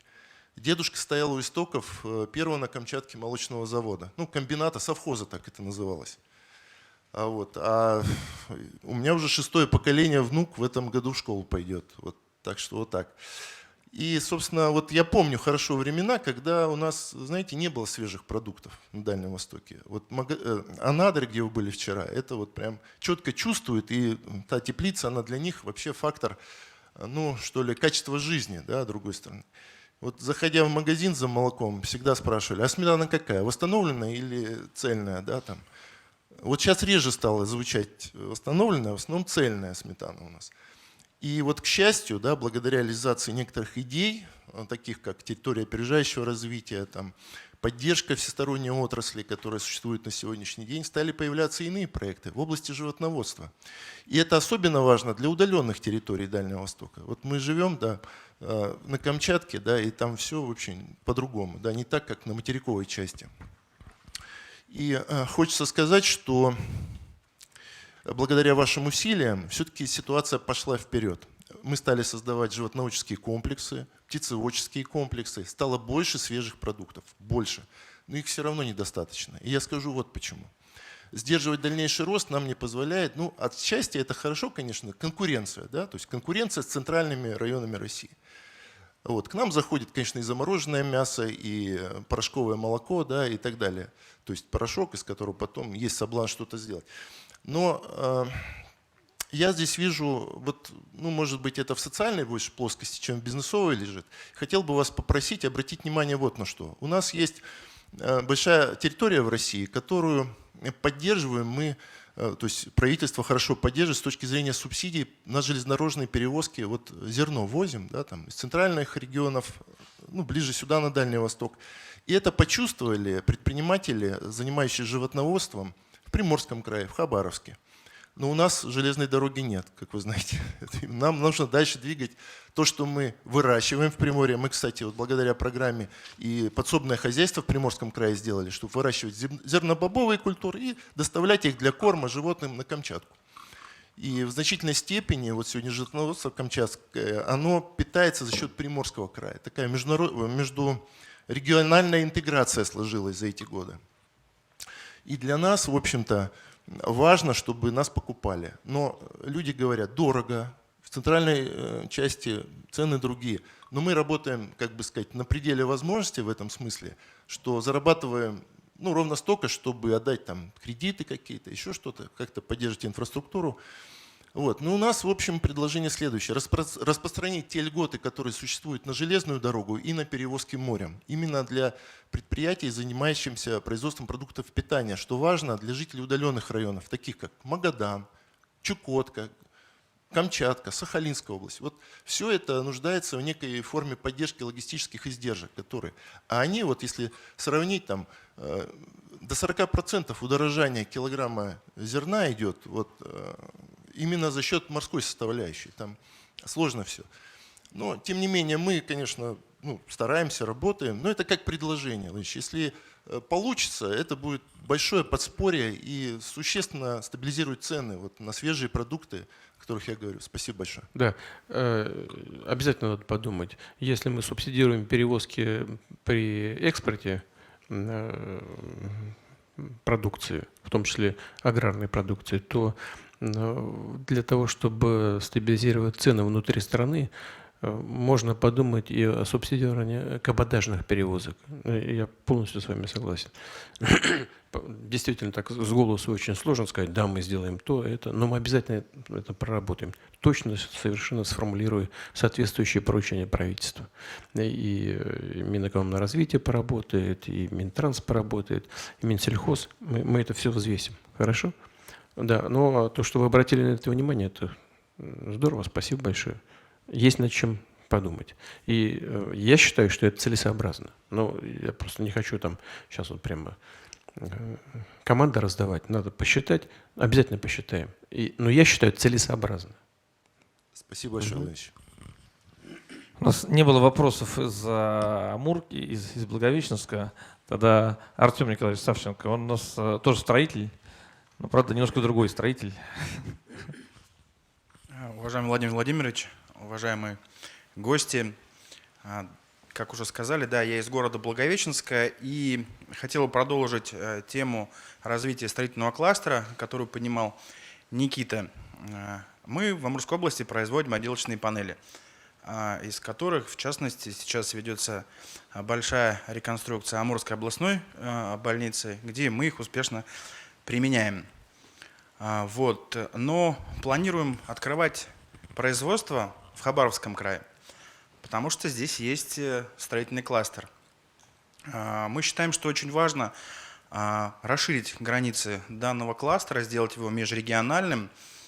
На базе данного кластера можно производить разного рода производства, так скажем, мануфактуры, которые смогут производить индивидуальные проекты, которые очень необходимы здесь на территории. В том числе модульные гостиницы, которые сейчас вот субсидируются уже 2 года.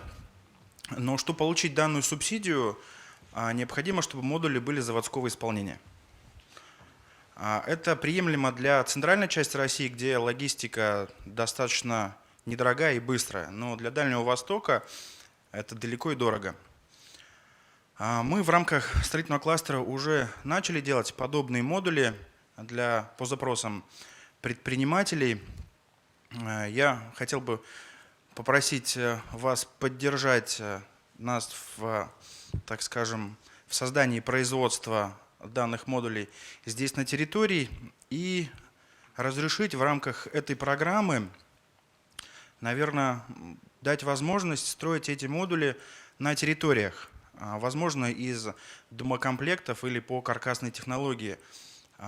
Это все, наверное, значительно ускорит темпы развития туристической инфраструктуры здесь, на Дальнем Востоке. А что вы сказали? Можно сейчас получать субсидии только Да, на модуль, то, что производится на заводах? да, да, только на заводах, то есть Ну, и на вас не распространяются такие меры поддержки? нет.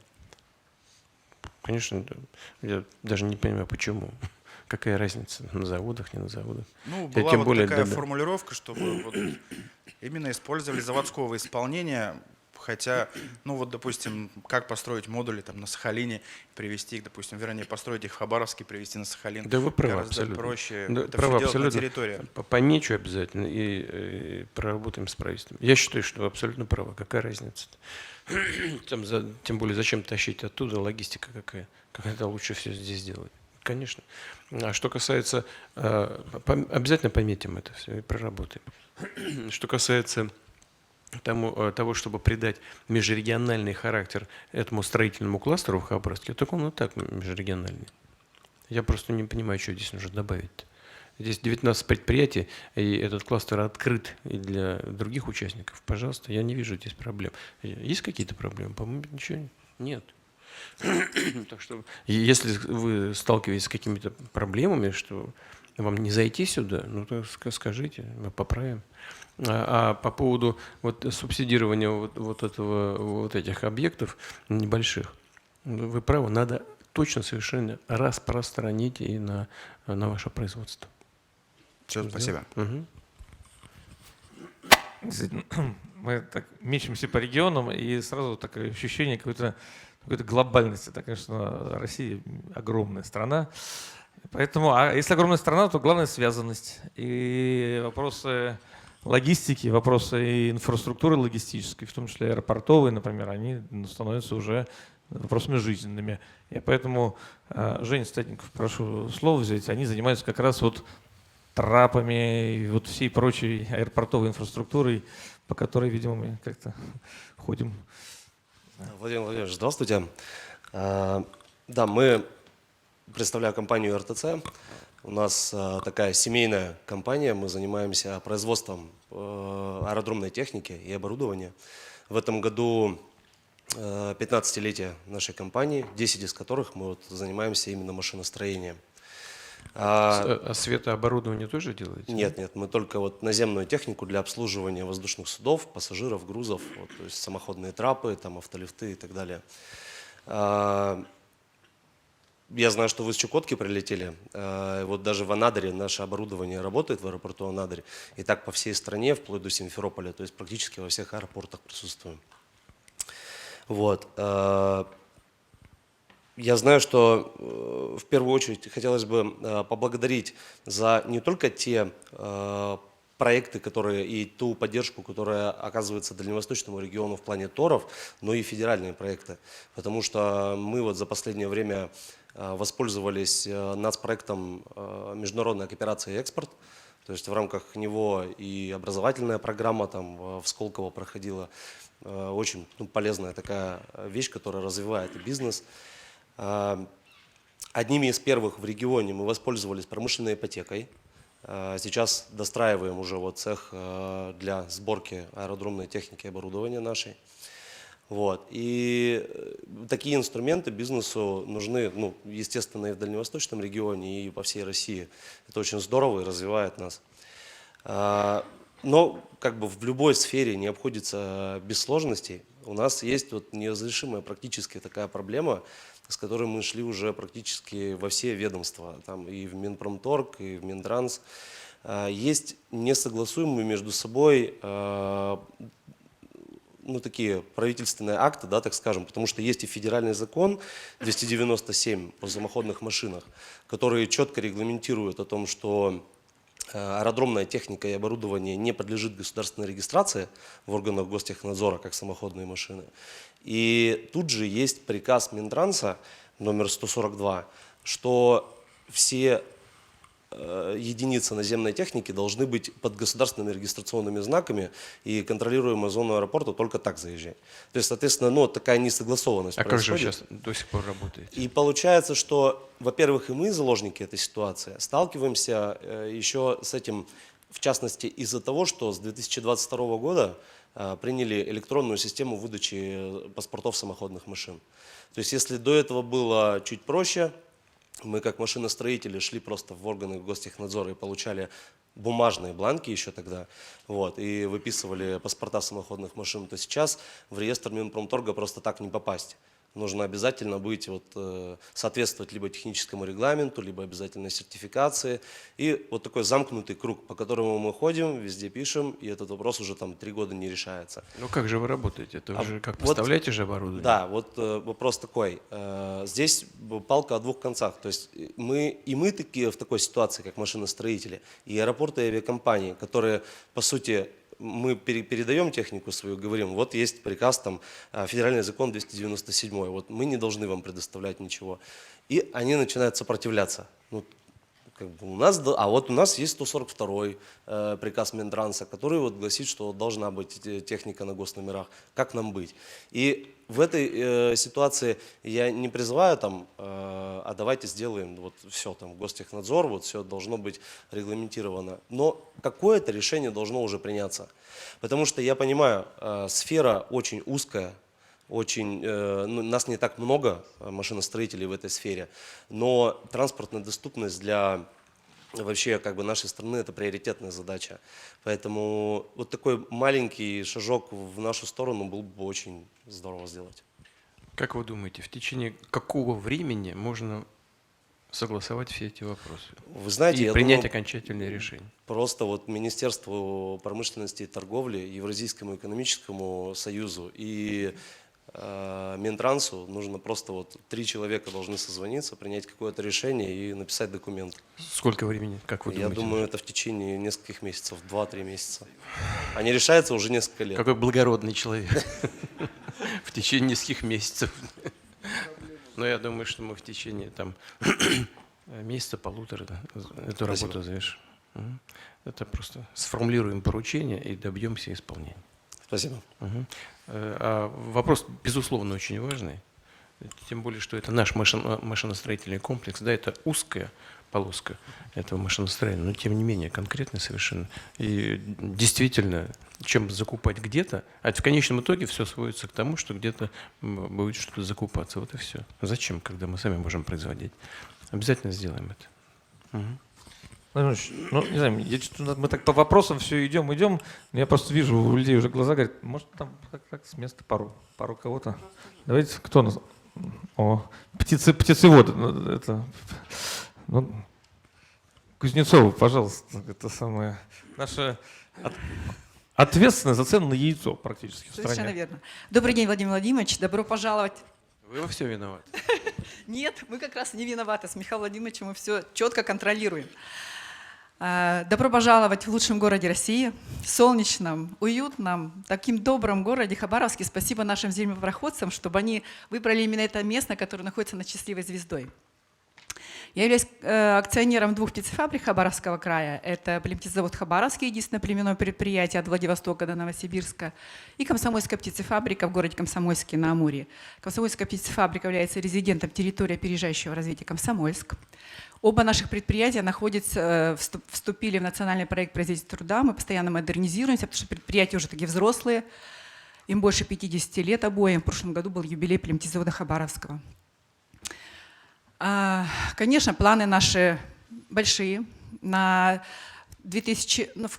Чуть-чуть больше года назад на Комсомольскую птицефабрику пришла беда. Возникла вспышка высокопатогенного гриппа птиц, поголовье, больше 500 000 курочек было уничтожено. Не дай бог пережить это никому.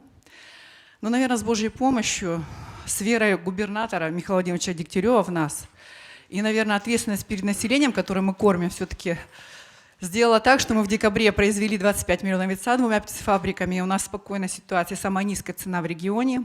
Нам удалось даже помочь нашим партнерам из Сахалина и Приморского края с яйцом. Михаил Иванович, вы обратили внимание? Вы следующий за Господом в иерархии просто. Вот, поэтому в этом году мы планируем 310 миллионов яйца выпустить 2 птицефабриками, обеспечено 85% населения Хабаровского края, ну и помогать, соответственно, нашим партнерам из других регионов Дальнего Востока. Но мой вопрос, наверное, не про птицеводство, которое сейчас является очень актуальным. Все-таки душа болит по-женски, наверное, по земле нашей дальневосточной, кормилицы нашей, матушки. Вы, наверное, 10 лет назад отмечали Новый год как раз в городе Хабаровске. Встречались с жителями тех регионов. После наводнения там, да? Да, после крупносаженного наводнения в Хабаровском крае. И, конечно, очень много пострадало земли сельхозназначения.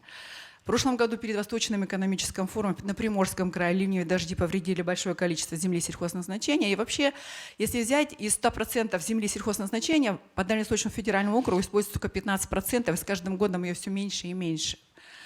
Принята такая серьезная госпрограмма, понимая, что государство уделяет большое внимание мелиорации и восстановлению земель в оборот, и понимая, что земля как раз и кормит нас всех. И принята государственная программа в 2021 году о увеличении в дополнительный оборот земель сельхозназначения мелиорации. По данной госпрограмме в 5 главе особое место уделено нашему федеральному округу. Но по нему существует поддержка, и она значительная по России, она большая. Но доля получения господдержки именно на Дальневосточном федеральном округе всего 3%. Понимая то, что данная поддержка предусматривает возмещение понесенных затрат сельхозпроизводителям при восстановлении почвы, это такой маленький лоскуточек, который на общей точке земли Дальневосточно федеральной округа, латания, так скажем, небольшой дырочки. Поэтому мы понимаем прекрасно, что мы в разных условиях сельхозпроизводителями других регионов западных, где уже восстановлено практически все земли. И понимая, что стихия сегодня на Дальнем Востоке побеждает. Ежегодное с 2013 года подтопление, наводнение. И всегда сельхозпроизводитель теряет свой урожай. Понимаем прекрасно, что созданы чрезвычайные ситуации. Государство опять же тратит деньги именно на восстановление того урожая, который недополучено. У нас такое предложение. Можно ли именно по Дальневосточному федеральному округу создать подпрограмму к данной госпрограмме тех регионов, это Амурская область, Приморский край, Хабаровский край и Еврейская автономность частично, те регионы, которые страдают, под них сделать подпрограмму. И, наверное, сам механизм немножко изменить. Возможно ли сделать таким образом, чтобы получателем поддержки являлись региональные органы исполнительной власти, части профильные министерства, которые будут привлекать какую-то некоммерческую организацию по восстановлению. И будет комплексное именно поднятие наших земель, и мы тогда уже сможем стихию обуздать. Матушка Земля будет нам очень благодарна за это, правда. Я переговорю обязательно с министром, с Патрушевым, и посмотрим. Но ведь здесь программа или подпрограмма – это вопрос бюджетного финансирования. Или перераспределить то, что имеется, либо добавить. Вот и все. Можно даже частично комплексно решать. Но вот маленькую дырочку не залатать мы хотим, конечно, чтобы хотя бы комплексно подходили в регионе. Я поговорю с это ним. Это важная задача. Спасибо огромное. Я понимаю. Спасибо, переговорю Спасибо с министром. большое, Владимир Да. Но вопрос очень важный. Я согласен. И для Дальнего Востока здесь перспективы хорошие, особенно по некоторым продуктам, так соя, например, там, в Еврейке, если и в других областях, там, Амурской области. Но это рынок бесконечный. Причем наши партнеры прямо мне говорят, сколько произведете, столько купим. Конечно, очень важно направление. Обязательно переговорим. Ладно? Угу. Все, пожалуйста. Кто-то еще? Прошу вас.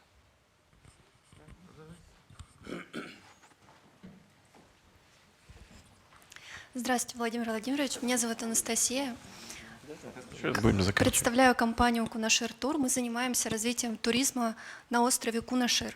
Это Курилы, замечательное, красивое природное место, место силы. Мы на острове построили уже 1 объект размещения, и в проекте строительства еще 2 мы готовы инвестировать, вкладываться, и благодаря мерам поддержки государства, правительства, субсидирования, гранты, преференциальный налоговый режим льготный, это все нам очень помогает. И потенциал самого острова, спрос туристов, спрос граждан на это туристическое направление. Много приезжает сейчас людей? Приезжает достаточно много. За последний год увеличение количества туристов, ну, по крайней мере, зафиксированных, да, в заповеднике в 2 раза увеличился. То есть спрос настолько превышает предложение, что мы готовы инвестировать. Но есть небольшая сложность, это авиаперелеты, которые отменяются с завидной частотой. Мы сталкиваемся с тем, что в пик туристического сезона отмена рейсов достигает порядка 45%. Почему? Из-за погодных условий, из-за тумана в основном, расположение аэропорта находится в... Предложение какое? Предложение какое? Подуть? Да. Нет. Что сделать надо? Переоборудовать взлетно-посадочную полосу. Да, то есть И сделать вопрос более всепогодным, да? Да, и вопрос Аэропорт. будет решен. Мы гарантируем поднятие уровня сервиса на острове очень А высокое. полоса какая-то? Длина полосы какой? Этого я не скажу. Да. Посмотрим. Это я согласен с вами, нам надо развивать туристический кластер островов. Там очень интересно, говорят. Не был ни разу, к сожалению. Обязательно Очень приеду. интересно. И подводный мир очень, опасный, там акулы же присутствуют и прочее. Все виды туризма на острове можно развивать, и экстремальный туризм в том числе. Мы готовы вкладываться, инвестировать. Посмотрим но это обязательно. единственный Поймите, момент. пожалуйста. ладно? Спасибо. Обязательно. Мне кажется, если- Это очень, очень правильное направление. Очень Если вы хорошее. просто, Владимир Владимирович, попросите, мне кажется, туман будет не 45, а 20, ну, может быть, даже, Не-не-не, может, даже 15. оборудование нужно. Я понимаю, да. Я понимаю, о чем коллега говорит. Мгм. Да, пожалуйста. Кто-то еще? давайте. Да, прошу. Понимаю, что это уже последний вопрос, поэтому буду крайне коротка. Да, пожалуйста. Спасибо большое, Владимир Владимирович, за предоставленное слово. Я Наталья Африканова. И как коллега из Бурятии, я тоже медик и действующий врач. И кроме этого, хозяйка еще 2 клиник медицинских, в которых работает больше 200 человек. Это врачи, медсестры, это санитарочки. Но так же, как у коллеги из Бурятии, у них нет никакого шанса получить льготную пенсию, потому что страховой пенсионный фонд не считает время, которое сотрудник работает в частной клинике, за рабочий стаж. Вот у меня просьба, это боль всех частных клиник. Можно ли все-таки уравнять в этой части, хотя бы в части страховой пенсии, сотрудников частных клиник и сотрудников государственных? Все. Обязательно проработаем. Разницы большой не вижу. В чем дело? Совсем не вижу. Вот если говорить Да. о моей клинике, то у меня точно так же врачи выезжают в составе выездных бригад конечно. в отдаленные районы. Мы работаем по ОМС, мы лечим детей под наркозом, зубки по ОМС. Но при этом каждый раз пенсию мы должны через суд отстаивать. Странно, да, согласен с вами. Спасибо большое. Угу. Якутия, видите, Надо обязательно тоже пометить. Нет, обязательно. Ага. Якутия Это у нас. несправедливо. Не понимаю, почему до сих пор. Да, пожалуйста, сейчас. Да, Якутия. Всё, Да, Владимир. вот сейчас закончим. Пожалуйста, прошу. Да, давайте.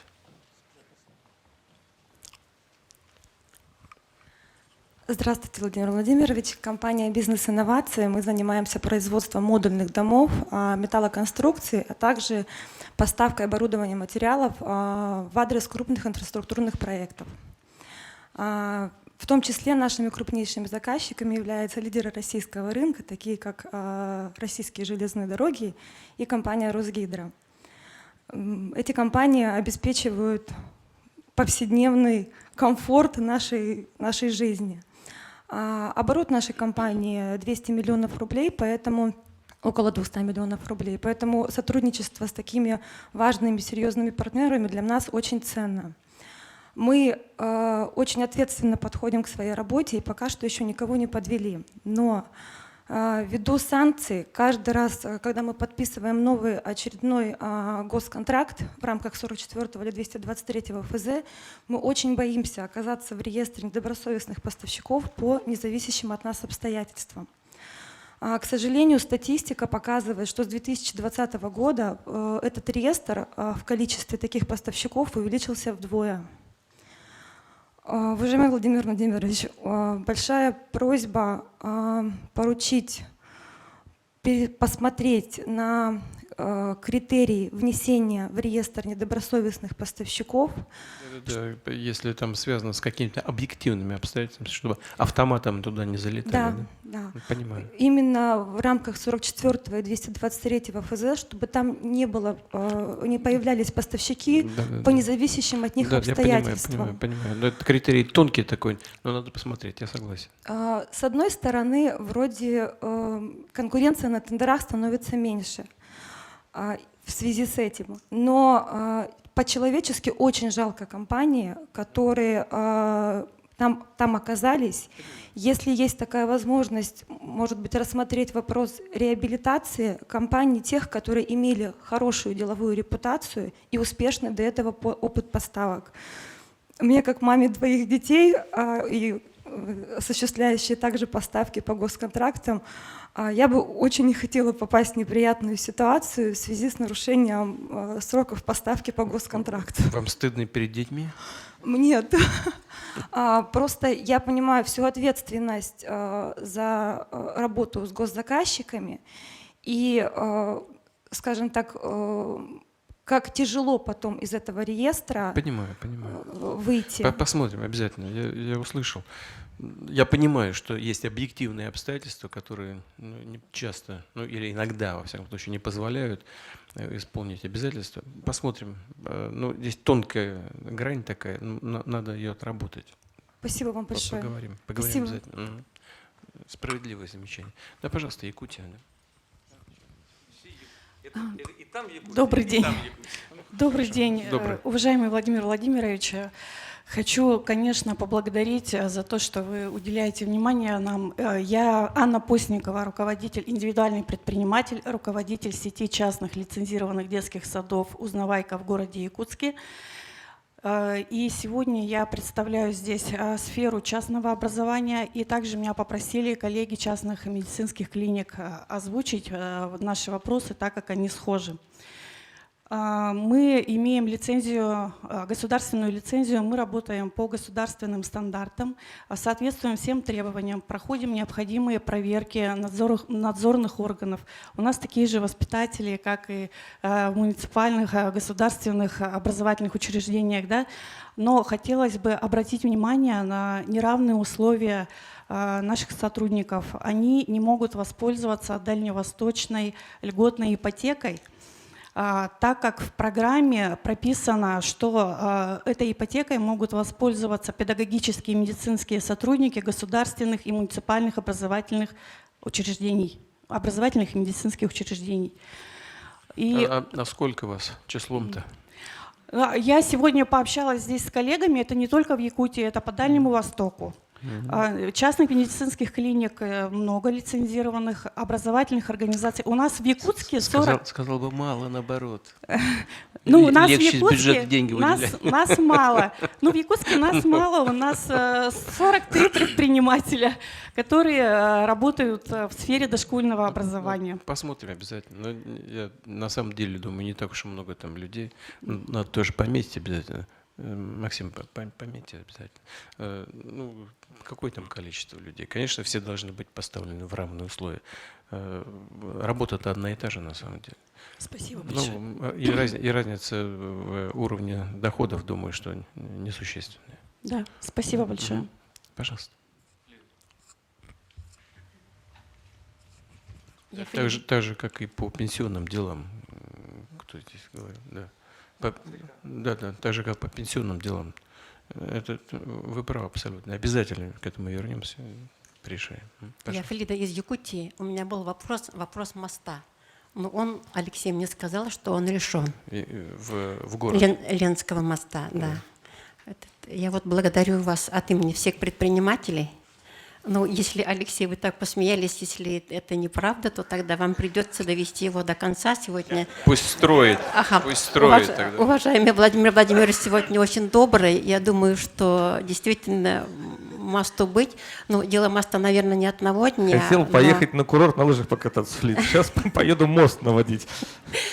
Там проблема большая для Якутска. Там столько лет уже обсуждается, это лет 10-15 уже. Мост нужен, Владимир Владимирович, Понятно. правда, мост нужен. И он не одного дня, а, наверное, в течение 5-8 лет. Раз уже вы здесь, на Дальнем Востоке, то тогда, просить обещания, наверное, это несправедливо, но возьмите, пожалуйста, под свое крыло, мост нужен. Я понимаю, да. Спасибо. Раз уже мне дали, можно я еще один вопрос подниму? Конечно. Я живу на Дальнем Востоке 45 лет в Якутии. Все-таки Дальний Восток, он закаливает людей. Но в любом случае расстояние, которое 7 суток поездом, 8 суток до Владивостока, плюс груза 40-50 суток, это очень долго. Надо уже в ближайшую пятилетку включить тему ускоренных гражданских поездов и ускоренных товарных грузов. Спасибо.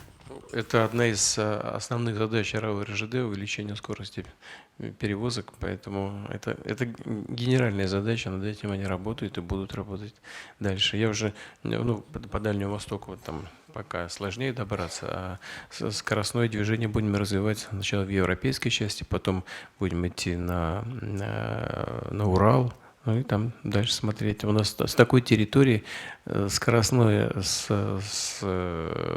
пассажирское движение востребовано, высокоскоростное. И, конечно, нужно увеличивать скорость перевозки грузов.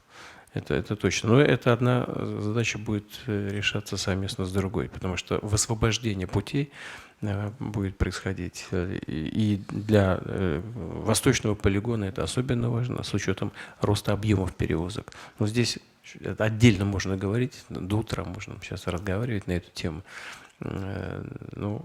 Задачи стоят, средства выделяются, мы постоянно корректируем все эти планы, но они, безусловно, будут реализовываться. Спасибо. Спасибо. Владимир Владимирович, пока, во-первых, я здесь смотрю, начинал я разговор здесь, вы как магнитом меня куда-то втянули.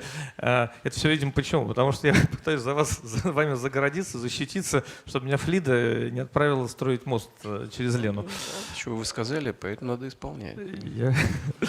Я просто боюсь, что дальше запросы будут еще более амбициозными. Может быть, нам уже потихонечку... Да, мы будем завершать. Если есть что-то такое, что вот нужно обязательно обсудить, то пожалуйста. Если нет, то тогда будем закругляться. Вам большое спасибо за... пожалуйста, прошу вас. Добрый день, Владимир Владимирович. Меня зовут Тиняков Андрей, город Владивосток. Я основатель и руководитель группы компании «Русский карбон». Мы являемся резидентами СПВ. И только благодаря этому преференциальному режиму у нас получилось запустить производство технических средств реабилитации из инновационных материалов с высоким реабилитационным потенциалом. И хотел бы вас поблагодарить, и Юрия Петровича, и Олега Николаевича, и Веру Георгиевну за такое участие в жизни людей с инвалидностью и в продвижении. Вам удается реализовывать эту продукцию? И Да. где вы видите сложность с реализацией? Самые, наверное, большие сложности, их много, начиная от инженерного состава и заканчивая Росздравнадзором. Я сейчас говорю про реализацию. Про реализацию. Мы реализовываем продукцию, людям нужна наша продукция, цена достаточно высокая на продукцию, так как это все-таки углепластик. Но так как мы... На импортные изделия еще дороже. На импортные изделия минимум в 2 раза, а так и в 4 раза дороже, если изделия из углепластика. Цена на нашу коляску получается 250 тысяч рублей на базовую модель. Но мы при выходе на больший объем производительности сможем снизить эту стоимость. Серийность всегда уменьшает. Конечно, сложности есть. Нужно высокоточное оборудование, нужна цифровизация, нужна автоматизация процессов. И мы решаем эти вопросы поэтапно. Мы закупили большое количество оборудования. И вот сейчас подыскиваем площадку. И в этом году, к сентябрю, планируем процентов на 25-30 уже запустить новое производство. И выпускать не только кресла-коляски, но и целую линейку технических средств реабилитации из инновационных материалов, в том числе и алюминия, только используя уже такие технологические линии, как гидроформовка, как то, что никогда не применялось в технических средствах реабилитации. Также из углепластика серийное производство в России не реализовано. Даже в рамках завода, который производит клюшки, есть определенные сложности именно в серийном производстве. Мы изучили всю технологию, которая есть в России. Разработки есть из Москвы, из Новосибирска, и из Китая. Мы собрали всю базу. все материалы, все проанализировали и нашли способ выпускать продукцию серийно. Здорово. Какие вопросы какие-то есть? Да вы знаете, все вопросы мы обсудили, и какие были, решили. В принципе, коллеги из Минпромторга и из других ведомств идут навстречу и постоянно поддерживают, консультируют. Сложности, конечно, есть, и основная, наверное, это с Росздравнадзором.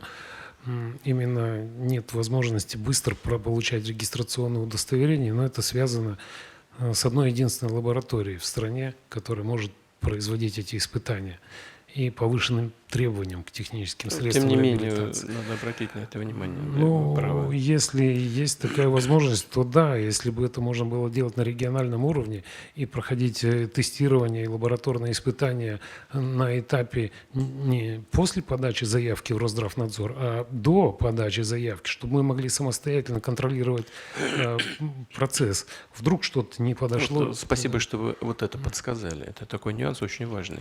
Ну, это практика зарубежных производителей. Они проходят тестирование сами, и на этапе проектирования уже могут проводить эти тестирования, укомплектовывать пакет документов всеми экспертизами, и потом подают уже в Росздравнадзор готовый пакет. Надо совершенствовать этот механизм. Это хорошая подсказка. А мы, получается, подаем заявку в Росздравнадзор, потом с Росздравнадзора опускается в НИИМТ, в Институт медицинских материалов, отправляем туда, они запрашивают у нас образцы согласно техническим условиям, зачастую даже не видя нашей продукции.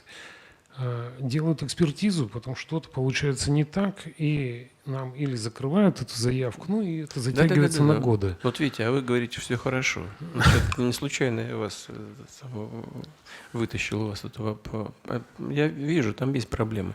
Надо обязательно это зафиксировать, у нас протокол, наверное, ведется. Это очень важная вещь. Лаборатории Академии наук, Российской Академии наук не имеют аккредитации Росздравнадзора, а по-хорошему они представлены в каждом регионе и могли бы хотя бы для неинвазивных технических средств реабилитации делать такие лабораторные исследования, потому что тут пониженный риск, по сути. Да, я понимаю.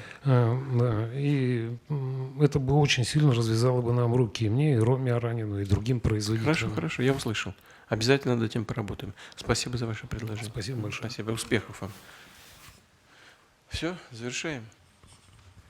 Здравствуйте, Владимир Владимирович. Производим дроны ударного и разведывательного типа для нужд СВО. Наши дроны уже успешно применяются в зоне специальной военной операции. Производственные мощности 1000 единиц в месяц. Подготовлена инфраструктура для производства 10 тысяч единиц в месяц. В общем, у меня вопрос по локализации производства комплектующих для БПЛА в России. На сегодня большой процент электроники, которая используется в производствах на территории России, производится за рубежом. Мы, конечно, работаем над этим вопросом. Есть поручение Мантурова Дениса Валентиновича, Юрия Петровича оказать содействие в этом вопросе, но мы понимаем, что вопрос, он не скорый на решение, требует времени, а действовать нужно уже сейчас. Поэтому предлагаем оперативное решение. Наши инженеры разработали и успешно испытали в зоне СВО модульную платформу для БПЛА, получив более сотни положительных отзывов от специалистов. В чем суть идеи? Сообщество инженеров и программистов прямо сейчас разрабатывают уникальные решения в сфере БПЛА, чтобы оперативно отвечать на технические вызовы в зоне СВО.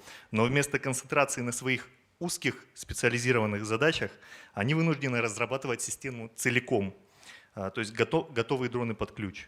И на выходе получаем большое количество разнообразной техники, разбираться в которой бойцу в окопе. Вот. Все то, что будет создаваться нового, может быть интегрировано в данную платформу. К тому же она на 100% российская. От идеи чертежей до последнего винтика конструкции. Благодаря аддитивным технологиям 3D-печати скорость создания, внедрения новых разработок и появления готового решения в зоне специальной военной операции – сутки. К примеру, сегодня с утра появился новый модуль видеопередатчик, прибор радиоэлектронной разведки, полетный контроллер. Днем наши инженеры подготовили модуль, который ставится на 3D-печать на второй линии. То есть там уже есть 3D-принтеры практически везде. И на следующее утро получает готовое решение на фронте. В общем, просим поддержать эту концепцию в целом. Вы можете мне ее изложить в письменном виде, передать? Да, конечно. Сделайте это, пожалуйста. Значит, у нас в правительстве и Денис Валентинович Мантуров занимается, и, да, и Белоусов занимается Андрей Ремович, ну и в Минобороне, естественно. Вот продукция, которую вы и ваши коллеги выпускаете, она, ну, всем хорошо известна, крайне востребована. И ударные беспилотники, и разведывательные, и они очень эффективно применяются. Я вот 1 января с ребятами встречался, прямо, они же приехали ко мне на 1 января, прямо с линии фронта все, со всей протяженности линии соприкосновения. Один из них как раз вот занимается использованием беспилотников. Очень эффективно работают. Ну, сейчас не будем вдаваться в детали, вы, поскольку профессионально этим занимаетесь, понимаете, насколько это важно. Это один из современных способов ведения вооруженной борьбы, который корректирует все другие, и во взаимодействии с видами и родами вооруженных сил связывает многие вещи, делает их более эффективными, и контрбатарейную борьбу, и разведку. Ну, там всего очень много, задач очень много. Поэтому и здесь очень важно опережать противника, быть на шаг впереди. И у вас, у ваших коллег это получается сегодня. Мы можем это делать. Да-да-да, и вы делаете это, уже делаете, это очень здорово. Но если есть возможность совершенствовать саму процедуру принятия решения и доведения до конечного продукта, то это очень здорово. Дайте, пожалуйста, ладно? Сделаем. И Спасибо. у меня короткий второй вопрос. Нам для системного подхода в деле производства, обучения пилотированию и разработки в сфере баз необходимо наличие научного производственного центра. Вот. Военные Восточного округа ждут от нас новых разработок, и, собственно, для которых нам нужно специализированное оборудование, штат специалистов. Как я уже сказал, у нас, в принципе, вся инфраструктура подготовлена. Вот коллеги из правительства, я их двух назвал, первый вице-премьер и вице-премьер Мантуров и Белоусов, они поработают, я им скажу, обязательно с вами свяжутся, ладно? Спасибо большое. Угу, есть. Так, все, завершаем. Вам большое спасибо. Поскольку мы в новом году встречаемся, так еще совсем недавно все эти события произошли, я вас хочу поздравить с наступившим Новым годом. Всем хочу пожелать успехов, здоровья, благополучия, ну и, разумеется, производственных успехов в самом прямом смысле этого слова. У вас в целом все получается. Мы со своей стороны будем делать все, что от нас зависит, чтобы вас поддержать. Всего вам доброго. Спасибо большое.